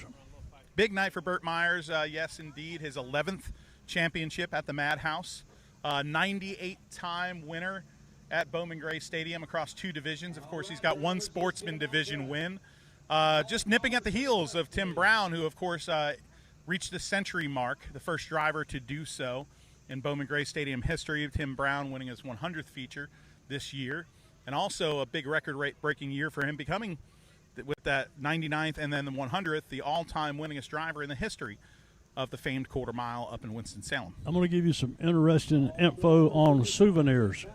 Now, there's souvenirs here, I heard. No, this is souvenirs in racing in general. Oh, yeah. This is from about 5 years ago. Burt Myers was the #1 selling short track driver in America for souvenirs on asphalt. On asphalt, yes. Guess who the #1 was on dirt? Scott Bloomquist. Bloomquist, yeah. And the reason he is still going to be #1 because you know, he was so smart with his merch too. Not only a great racer, great guy. But Arizona did an amazing job, but I don't know if you've seen Bloomquist's daughter was at the PRI show yesterday, and you know, she's saying that she's wanting to keep his legacy going and keep the chassis business going, and I thought that was pretty good thing for her. But yeah, the souvenir business is huge for Burt Myers, and I'm friends with Mark Joyce, who does a lot of Burt's work. And Mark was telling me, he said, the neatest thing about Burt that a lot of people don't realize, you will because you work there, Bowman Gray draws such a huge crowd every week, but it's not always the same crowd. A lot of folks only come once or twice a year. They might make a vacation out of going to Myrtle Beach. Well, last year I had somebody from Michigan that was there. Yeah. And when those folks come to the track, they stock up on hoodies and whatever they can get their hands on. And Mark said that's one of the reasons that Bert he sells so many souvenirs. It's not just Bert, Tim Brown and the rest of them too, but Bert was the number one. This was 5 years ago, like I said, the number one short track souvenir person in the whole United States. That's pretty darn impressive. That is unbelievable. The ace, Bert Myers, definitely someone who's a polarizing figure in short track racing. And, some people look at him as the good guy. Some people look at him as a bad guy, but you need a villain. You gotta have a villain. You gotta have a villain, and it's gone back and forth. Who's the villain? Whether it's Tim Brown or Bert Myers. And here's the cool thing about Bowman Gray: you could be at a racetrack in Missouri, you could be at Elko Speedway in Minnesota, you could be at Slinger Speedway, you could be out in California, and somehow you're going to get into a conversation about Bowman Gray Stadium. That's the magic of the Madhouse. Well, I credit a lot of that, Matt, to Madhouse. Madhouse put that place on a different venue. I mean. Once Madhouse let the secret out, though, because let's just be honest, like even the years before that, we would have sellout crowds at Bowman Gray Stadium. You'd have 16,900 capacity, and you'd have 8 deep on the outside of the rim, up top, standing room only. But the Madhouse really exposed it, and we're trying to do the same thing with Flo. Madhouse really exposed it to the people outside of North Carolina, like you said. Yeah. Like 2 years ago, I met a father and son that were from Canada. And they watched FloRacing, and they started watching racing at Bowman Gray, and they actually were like, we got to make this a bucket list trip. So they actually came down from Canada. So that's a perfect example of the power of streaming. Some people say streaming takes race fans away from seats. I think it does so only if you have an uncreative promoter. If you utilize streaming to the best of your ability and you're a creative promoter, it actually will enhance your racetrack. That's just my opinion. That is my opinion. I mean, I've seen it happen to a lot of racetracks where it's like racetracks get noticed and you build fan base, Here we go. Final segment. They're rolling out on the track right now, Phil Combs. This is going to be a barn burner, and the starting lineup will be inverted from that final finish. So J.H. Diesel will start at the rear of the field. The fact that McFarland finished right in front of Biffle, he will start right in front of McFarland. As Michael Buffer used to say in the ring, this is the main event. We've been in the main event for the last 30 laps, but this is the main event. So, folks, I ask you again. Only moments away live here. Let me ask you something. If you was taking a bet, how much money would you put on Vance to win this thing? I would put money on Vance to win this championship. I don't know about the race. Yeah. So I say he wins the overall. I see his pit crew's been back there talking to him and telling him about all you got to do is outrun 2 cars, and this is yours. Biffle? Who's put on the best show is what I want to ask you, because there's a difference between being a winner and a champion and putting on a good show. Who do you think, Phil, in your opinion, has been the ultimate showman today at the Triple B Ranch? Greg Biffle. Yeah. And I want to applaud him for everything. This is a lot of work. Oh, yeah. The thing I do at my house lets me know how much putting on any kind of event is. And this is a lot of work, Matt, to put this much emphasis on a one-day, one-afternoon show. The horns are honking. Josh Melton will start this one from the front row with Campfield to his outside. The car that seems to start in the front every single race is the Itty City Chevrolet. Actually, it's not a Chevrolet, it's Crown Victoria, but it just sounded cool. The Itty City black car will be on the bottom there, and on the outside of that will be the number 14 machine of Travis Morgan. The 51 of Baker, who won the first race, Jesse Baker, will start to the inside of the third row. Kessler on the outside of that row. Then you have Vance, your points leader, the 98 of Tony, the 16 of Biffle, McFarland, and J.H. Diesel. This reminds me of back in the days of the modified sports and races at Martinsville. Every car's got battle scars on them out there now. Every single car. Like Harry Gant pulling into Victory Lane at Martinsville. Yeah, you look at some of them's missing the front bumper. Biffle's missing the passenger side window. But there's been a lot of beating and banging going on in these first 4 races, and I don't expect this one to be no different. Here we go. We're calling to the woods right now. The flagman's amongst the pines, waiting for the green flag, and it is out. The finale for the Triple B 100 is underway. Campfield with 3 arms full of wheels it to the lead, slinging the mud, no right rear tire. His right rear tire is blown. He's slinging the mud up through the pines, 3 rows deep. Oh, we've got a yellow flag. We have a bumper on the track, a yellow flag for a bumper. Oh, the 69 is done. Kessler is done. Kessler is done. The right rear is deceased on that number 69. Moment of silence for the right rear of Kessler's machine. Tough way to end the day in the last race, but yeah, it's knocked the wheel over. I'd say there's a lot of damage to that rear end on that 69 car. Well, Kessler went from winning the 3rd race now, to the outhouse. He'll have to watch the rest of this one.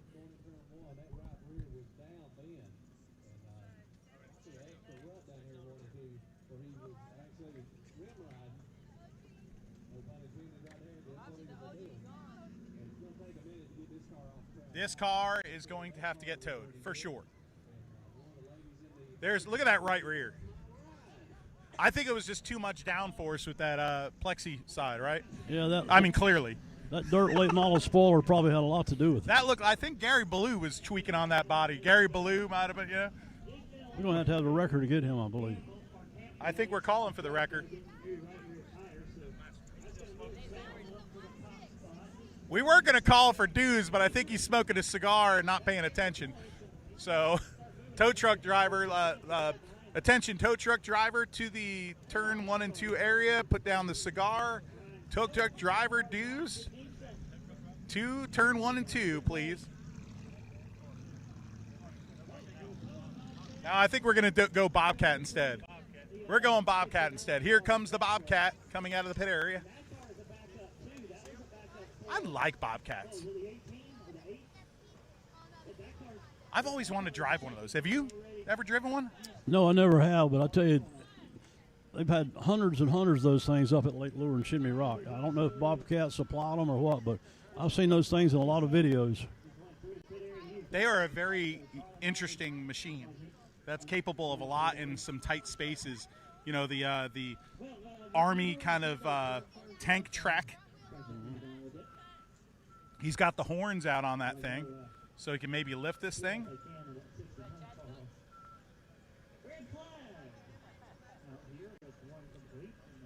Hey, Tom, can you pan up and see the set of flags? We have to show people the flagman. He's wearing a blue shirt. You know his name, too. You introduced me before, and I forgot his name already. Steve McIntyre. He used to race himself. He raced go-karts. Then he raced at Cherokee Speedway. I actually think he won the points championship one year in the Stock 4 division down there. Been around racing a long time, his family has. And I mentioned earlier that he's the suitcase Jake Elder of flagman. He flags at Tri-County when our flagman's out. He flags a lot of dirt tracks when their flagman's on vacation or calls in sick. And he's like a volunteer fireman flagman. I've been watching him tonight. He's already better than J.B. Cole, Jeff Bunton, I'll tell you that. But, like, anybody that flags from the pine trees, that is one of the cooler flag stands I've ever seen. Well, maybe we can get him to get Greg to build an official flag stand next year. Well, put it this way. Okay, I'll meet me in the middle here. If we had a flag stand over there, it would be too fancy. We're at the farm track, man. I think what they should do is build him a deer stand. Yeah, that would be cool. Deer stand, flag stand. Come on, Biff. I used to announce races at Florence Speedway's go-kart track.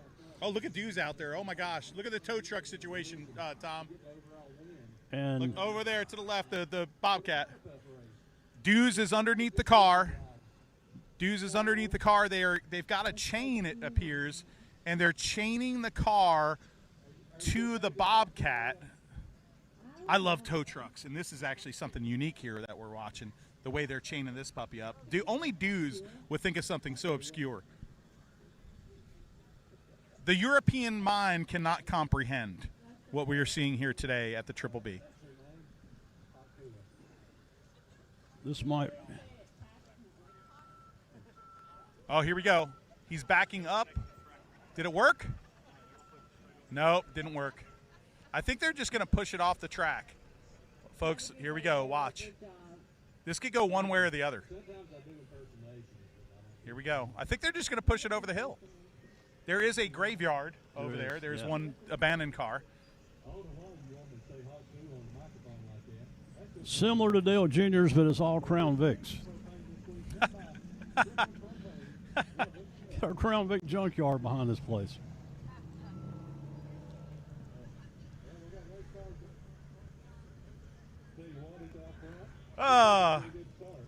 See Josh Melton's number 17 towards the front. Of course, he is your second place competitor, but I don't know, did Campfield come in? Did Campfield pit? So Campfield pitted, so that gives the lead to Josh Melton in the number 17 machine. 30-lap feature for you. 30-lap feature, yellow flag at the halfway point. Melton and leads. We've only got one complete. Melton leads over Travis Morgan, Jesse Baker, and your points leader in the black number 95. That's the car to keep an eye on as we're about to throw the green flag from the woods. Here it goes. Green flag is out. Battles on for second. Here comes Baker like a cannonball. Greg Biffle 3 wide, further back in the field. Biffle is sending it, and now he sends Tony. Tony gets spun to the infield. That might be it for Darrell Toney in this points championship.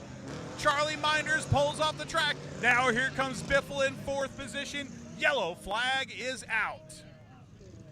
Wow. I'm going to call it like I seen it. Do it. Tony run him up high right here on the lap that they were on at the flag stand. Well, actually right here where the flag stand should be. And Tony got a little crossed up. Biffle paid him back off turn 2. He sure did. He definitely, put it this way, he was going around and Biffle chose not to lift. He just helped him on around. It was just a little charity. And it looks like the 51 car, I don't know if he got the lead there. It was really close. The 51 might have taken the lead. Jesse Baker. Right now there's a discrepancy. Okay, so the 17 of Josh Melton will be your leader. It looks like Darrell Toney is not too happy about being turned by Greg Biffle. Darrell Toney not happy at all. So right now, Biffle sits in fourth with Cleetus McFarland to his backside.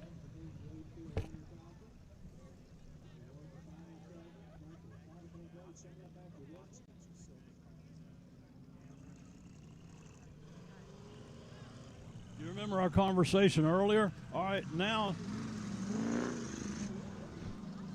Green flag is back out, Phil. No? No, it isn't. Ready, set, banana.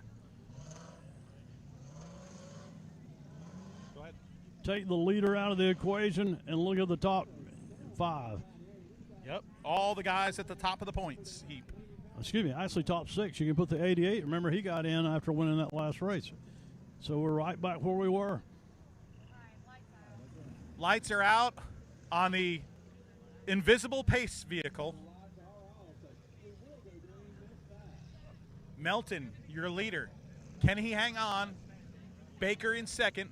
Your points leader, Vance, trying to get this Triple B 100 title in third. Here comes the Biff to the outside. Jump in the start a little. Green flag is out.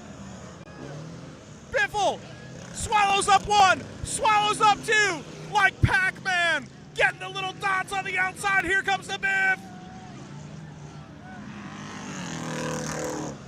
Melton on the bottom, but give the lead to Greg Biffle.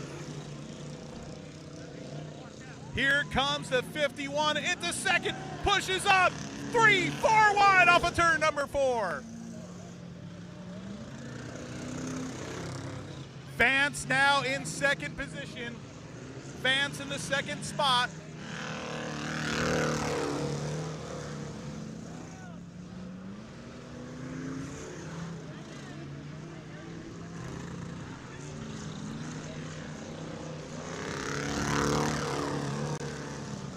Biffle in the lead, second place to Vance, third place to number 4 car. Wild action, stuff hanging off of cars. Here comes the 34. Look at the battle for second.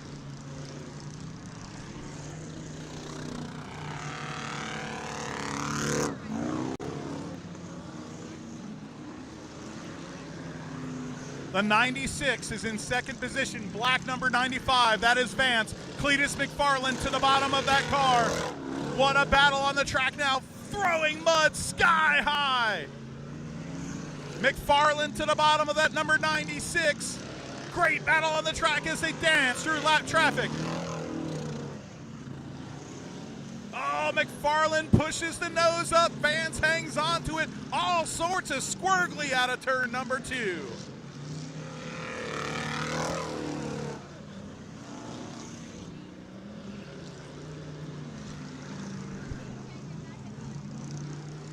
Vance now to the bottom of the Itty City, number 1, who's lost his second GoPro, gets into him. Now that opens the door for McFarland. McFarland almost loses it. Yellow flag is out. All sorts of debris littered all across the racetrack. Yeah, I believe this is debris on the speedway caution, but that's not what Biffle needed to see. No, it is not. Greg Biffle had a lead by a country mile. Clear to the other side of Rutherford County, but that lead is erased.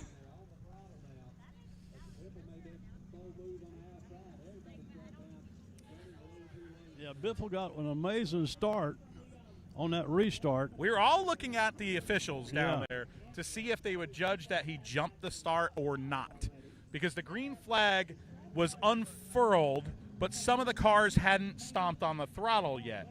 So Biffle, did he snooker him or did he not?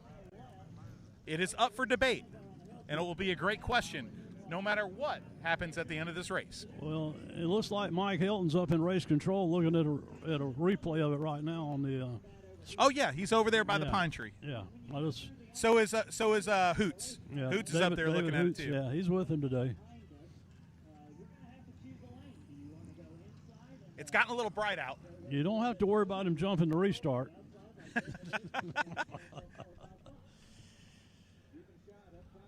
You know, I will say there's been a berm that has developed.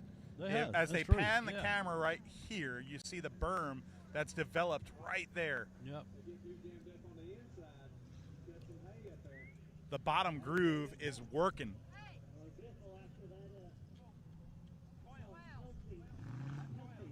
"12 laps into this 30-lap affair, we will have another caution in 3 laps. For all you people that know how to do math. Green flag is back out. Oh, McFarland into the back bumper of Vance's number 96. That's the battle on the track right now for second position. Vance sliding that black number 95. He knows that berm. He's using that cushion because that's what's developed here. A shallow cushion. It looks like we're in Bakersfield with that cushion. It's like a curb. Turn 1 and 2. That is a curb. JH Diesel has spun. We're about to throw the caution flag. Here we go, caution flag, that's your break. Halfway down for this 30-lap affair.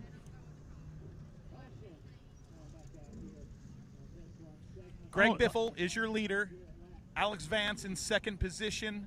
Cleetus McFarland in third. I don't know if you picked up on it or not, but Biffle's the brake lights still work on that 16 car. He's actually getting on the brake, getting in the first turn down here a little bit, I think, to set that car like he wants. I'm going to have to look at that. That's pretty cool. Yeah. You know, he is picking on himself because he has a Grand Marquis instead of a Crown Victoria, but I don't know. That Grand Marquis kind of looks sharp out there. Jacques Debris appearing again on the track.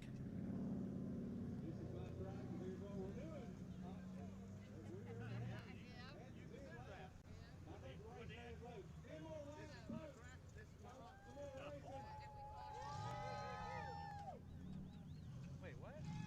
15 to go to settle it. Will be 15 laps to go when we take the green here. 15 laps. Here we go. Green flag is out.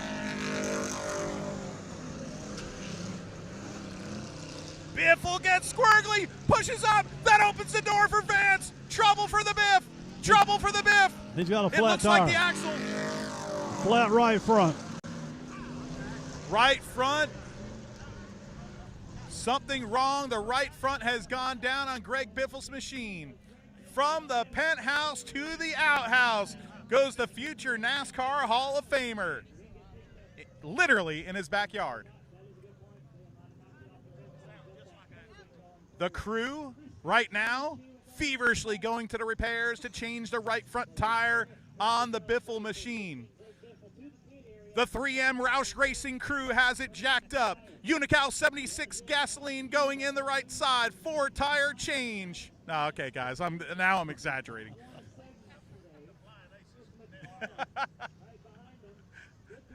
When I say this is the quickest pit stop in motorsports history, I am absolutely lying. Scissor jack and no air tools. Lug wrench, the old school spinny lug wrench. Oh man.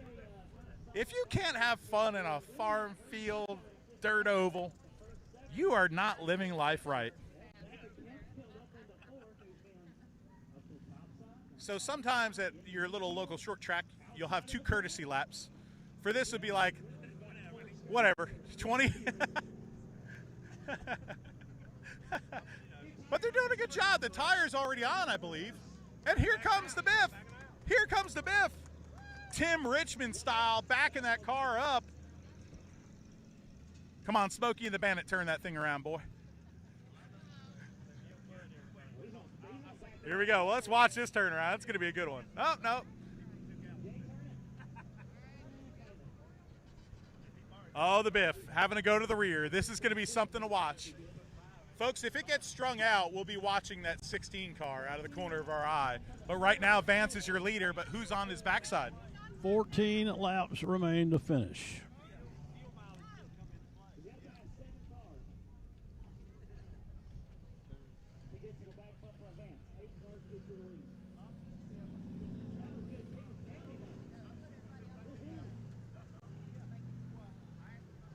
You know, Ninth. honestly, to run this race this long and only lose a few cars, that's pretty amazing. Yeah, I mean, unbelievable. We've got 9 cars left out of the 15 that we started the day with. We've had a few backup cars being used. Now pointing towards the forest goes the race director. Green flag is unfurled. Here we go. It's Vance and McFarland. McFarland gets into him. Vance goes around. We've got a traffic jam. Slam, bam, thank you, ma'am. We're still going. Yellow flag is out. And your leader is in a heap in turn 3 and 4 to the bumper, from the bumper of McFarland.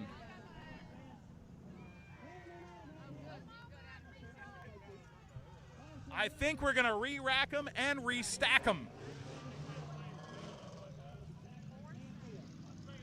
Vance will get the lead back because he did not cause the caution.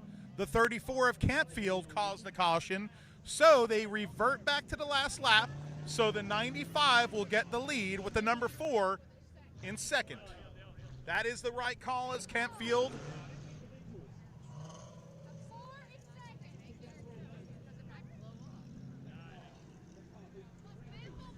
I'll tell you this. Who's shed more clothes today? Me or these race cars?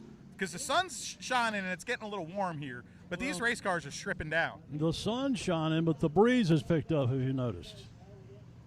That's just me during green flag racing. Okay, yeah. Daryl Tony's hood is not going to ride like that. Oh, I can that's not promise going to you. last. You No. see that, Tom? Yeah, the hood on the fourth place car. He looks like he's about to bite somebody. You roll that left side window down and hang that head out. Oh, they're going to try to help him. I think we're going to do a little repair, pull over, give him his spot back. It's a charity race.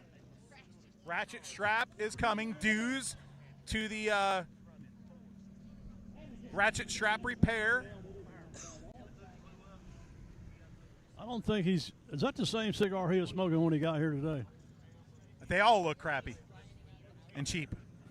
Yeah, there he goes. I will say Dues does have the best hat on in He the does. facility. The Rich Rapid- Evans hat yep. definitely wins the hat of the day, that's for Yep, sure. the Rapid Roman from Rome, New York, the 9-time national modified champion and one of the greatest race car drivers I've ever witnessed.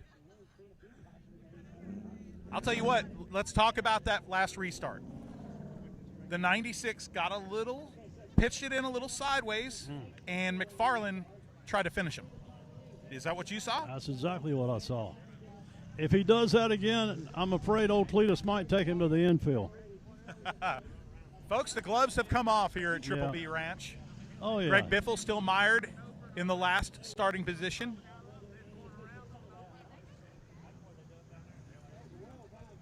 He is in 8th position. Now, Mitchell points to the forest Yes. where the green flag will be unfurled. Seriously, all this stuff that's happened previously today, that's all out the window. They know they got to go now if they're going to win.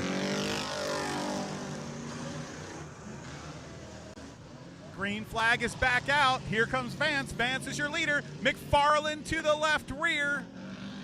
Clean and green this first time by. 16, now 17 laps on the board. Oh, McFarland gets a taste of his own medicine, and he spins! McFarland gets drilled by Diesel, and Melton skates on by. Yellow flag is out, and the wheels have come off on the run for the number 4. Flat tire, right front flat on the McFarland machine, right front flat. He will go to the service of the Freedom Factory pit crew. The Hoosier truck's a busy place today. It sure is. I saw Freeman and the boys brought in 3 tractor trailers of Hoosiers this morning just for this moment.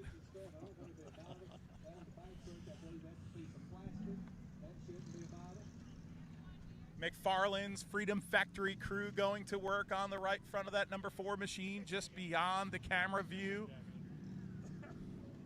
The fans all looking towards the pit area right now to see if the YouTube superstar will regain. It will return to the track, and then his little battle with the Biff. Who will finish higher in points? Well, if you look at it now, of course, Biffle's 4th. Your top 3, hold on one second, let me make sure I'm right on this. Out of your top 5, 4 of those top 5 cars are in the hunt to win the championship or win the race. But Well, right now Vance is in the catbird seat, though, because he's the points leader, and yes, he's up by yeah. how many points? He's up by 5 5 points. points, yeah. And right now, if he can maintain that, it's a lock. He's a champion. But if he turns that thing sideways again and turn 1 again, and I'm in the 51. Yep, you cannot leave yourself vulnerable. You can't do it, and we've seen him do it a couple times. It's already. risky business. It is. All right, 17 laps are complete on the wonderful scoreboard here at Triple B Ranch in Rutherfordton, North Carolina. You're watching the Triple B 100 charity race on Greg Biffle's property, the 1/8 of a mile circle. But if you remember who won the first heat of the day, it was Baker. And right now he's sitting in the 2nd spot. And he's got the nose of the 51 planted right against the back bumper of the 95. Green flag is back out. Here comes the Biff to the top, but the battle's on for the lead. He gets into him. Baker into the left rear. Making some room, saying hello, and now he hits him again. Biffle works his way into third. He's the only car on the top right now. He's above that curb in turn 3 and 4. But now the battle's on again. He gets into him. Baker sends him sideways into the turn, and he finishes him off. Baker to the lead. Biffle to the outside. Vance's championship hopes might be over. You remember what I said? You predicted it. Nostradamus. Nostracombs. I'm going to That's tell you your new what. name. You predicted it. I've seen it happen too many times. If you open the door, he's going to come in the house, and he did. What's interesting is that contact to get the lead. Now your second place man has the guy that he spun right behind him in the 98 machine. So things are getting a little physical. I want to get physical. Yeah, I would that was say. a song. What was that song? I would say Daryl Tony might be saying, "Hey, payback is going to be a you know what." Payback's a biff. It is. That's true.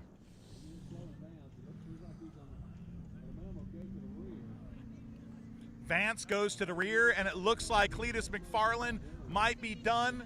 Cleetus McFarland's car is in smoke. The door is opening to the Freedom Factory number 4. It looks like he is done. Getting a push from Baker. Fans waving to him.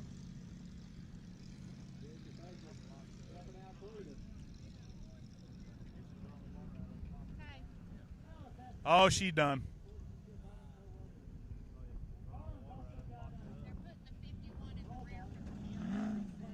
It looks like we might have a judgment. The 51 might be put to the... Yes, indeed, the 51 has been put from the lead to the rear of the field for that aggressive, over-egregious contact. They call it a kill. That wasn't just normal contact. They call that a kill, where you finished them off. And that's what they did, and they judged it as such, so now he has to start in the rear. Greg Biffle, your leader. 19 laps in. Daryl Toney in second. Green flag is back out.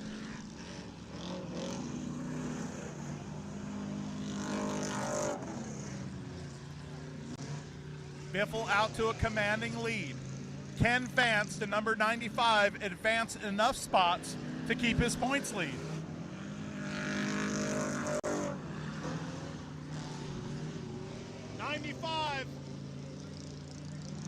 Here comes the 95 on the bottom. 95 is your points leader. He is underneath the Melton machine trying to make up enough spots to secure this championship in the Triple B 100. He's got a mirror full and a fender full right now. That number 51 car, again, repeat. It's like Groundhog Day.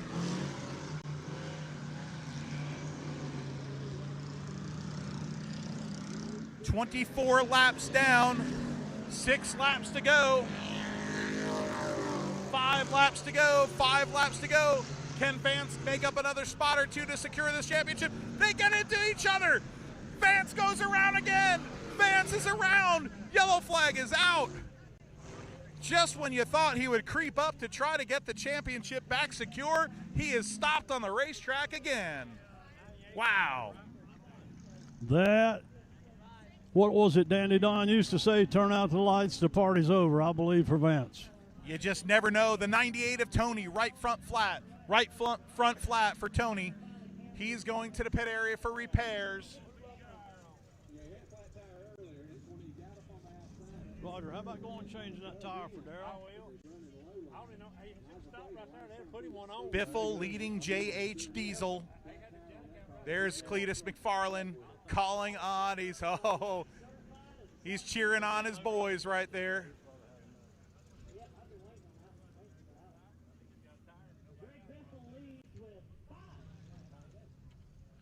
We will have 5 laps to go when we take the green flag.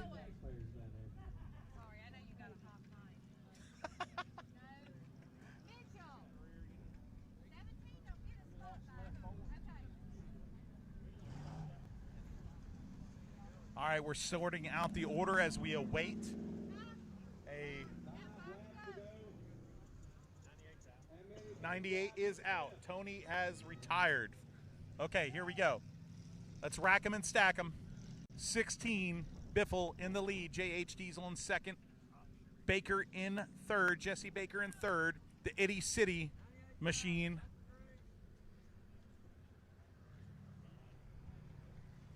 The Itty City machine of Bramhall, the number 1, is in fourth. The 95, your points leader, is in fifth. Doing the math, which do not trust me at all, I believe the 95 has to at least get 2 spots to secure that title. You're probably right. I'd say you're Don't pretty say I'm close right. to being Please right. don't. Yeah, I think you're probably right. 5-point difference. Your score could probably tell us. The scorers could probably tell us. How many spots does the 95 need? 2? He needs 2 spots. I think he'll get it by the Itty City car. Here we go. Biffle leads him back to green. 5 laps to go in the Triple B 100. Biffle with a pretty sizable lead. We'll keep an eye on the 95. We'll keep an eye on the 95. Here comes the 95. That could be the pass for the win right there. The 95 did gain 1 spot. He needs 1 more. Biffle, your leader. Holding off J.H. Diesel. Oh, Diesel gets into him. Biffle's in the infield. Biffle's in the infield, hanging on to it for dear life. Van Diesel gets the lead. White flag is out. White flag is out. And then he spins on his own.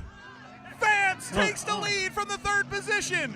And coming around the turn for the win, for the championship, is Alex Vance. Backyard farm brawl. That's how you do it, folks. The fans are going insane here at the Triple B Ranch. The Triple B 100 thrills them all. You won't see that at the Daytona 500. There was cars in the infield in the last lap. There was cars crunched up. It was mayhem. Matt Dillner heading down the victory lane to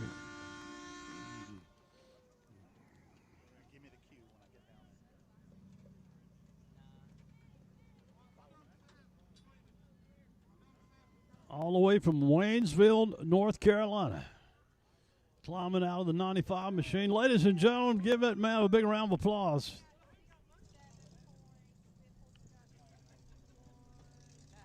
Total 67 points. Congratulations, Alex Vance, 67 points, and he is your official winner. All right, Matthew Dillner, down to you, buddy.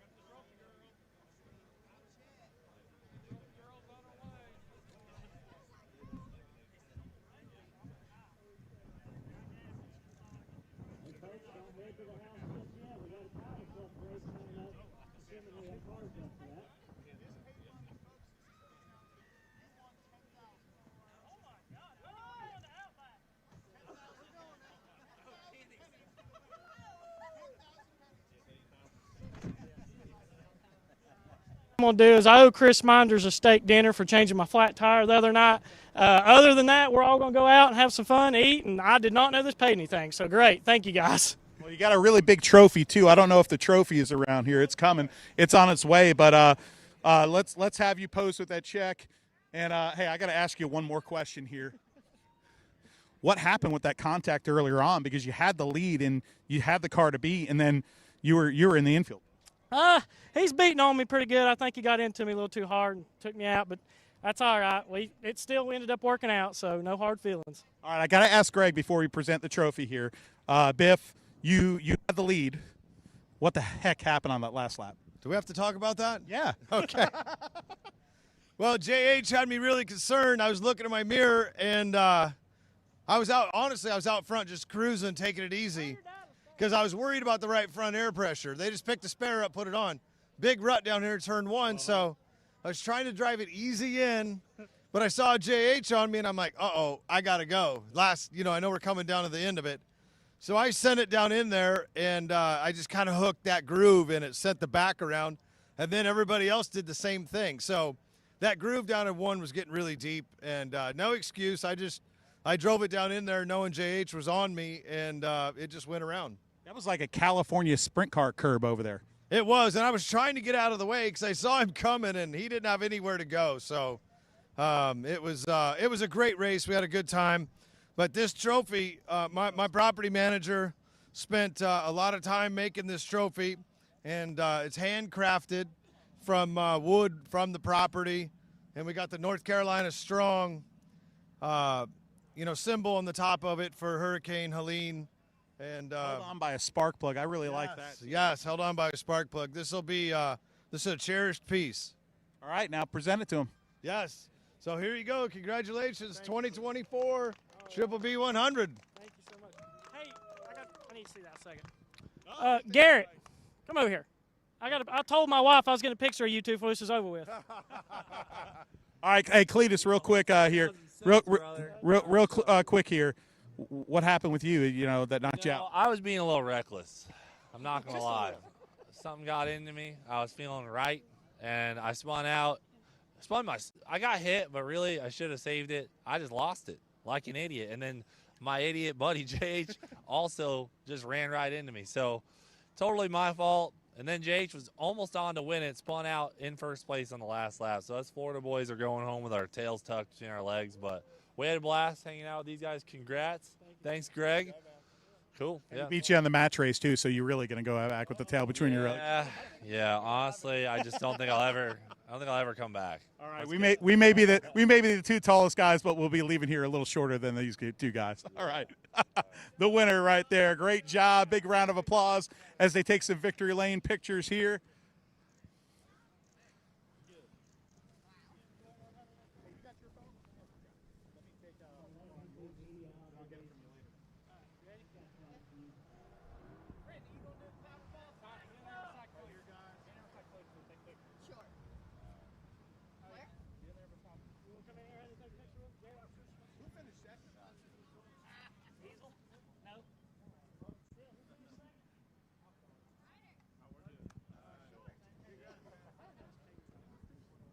Well, hey, folks, I think that wraps it up here from the Triple B 100.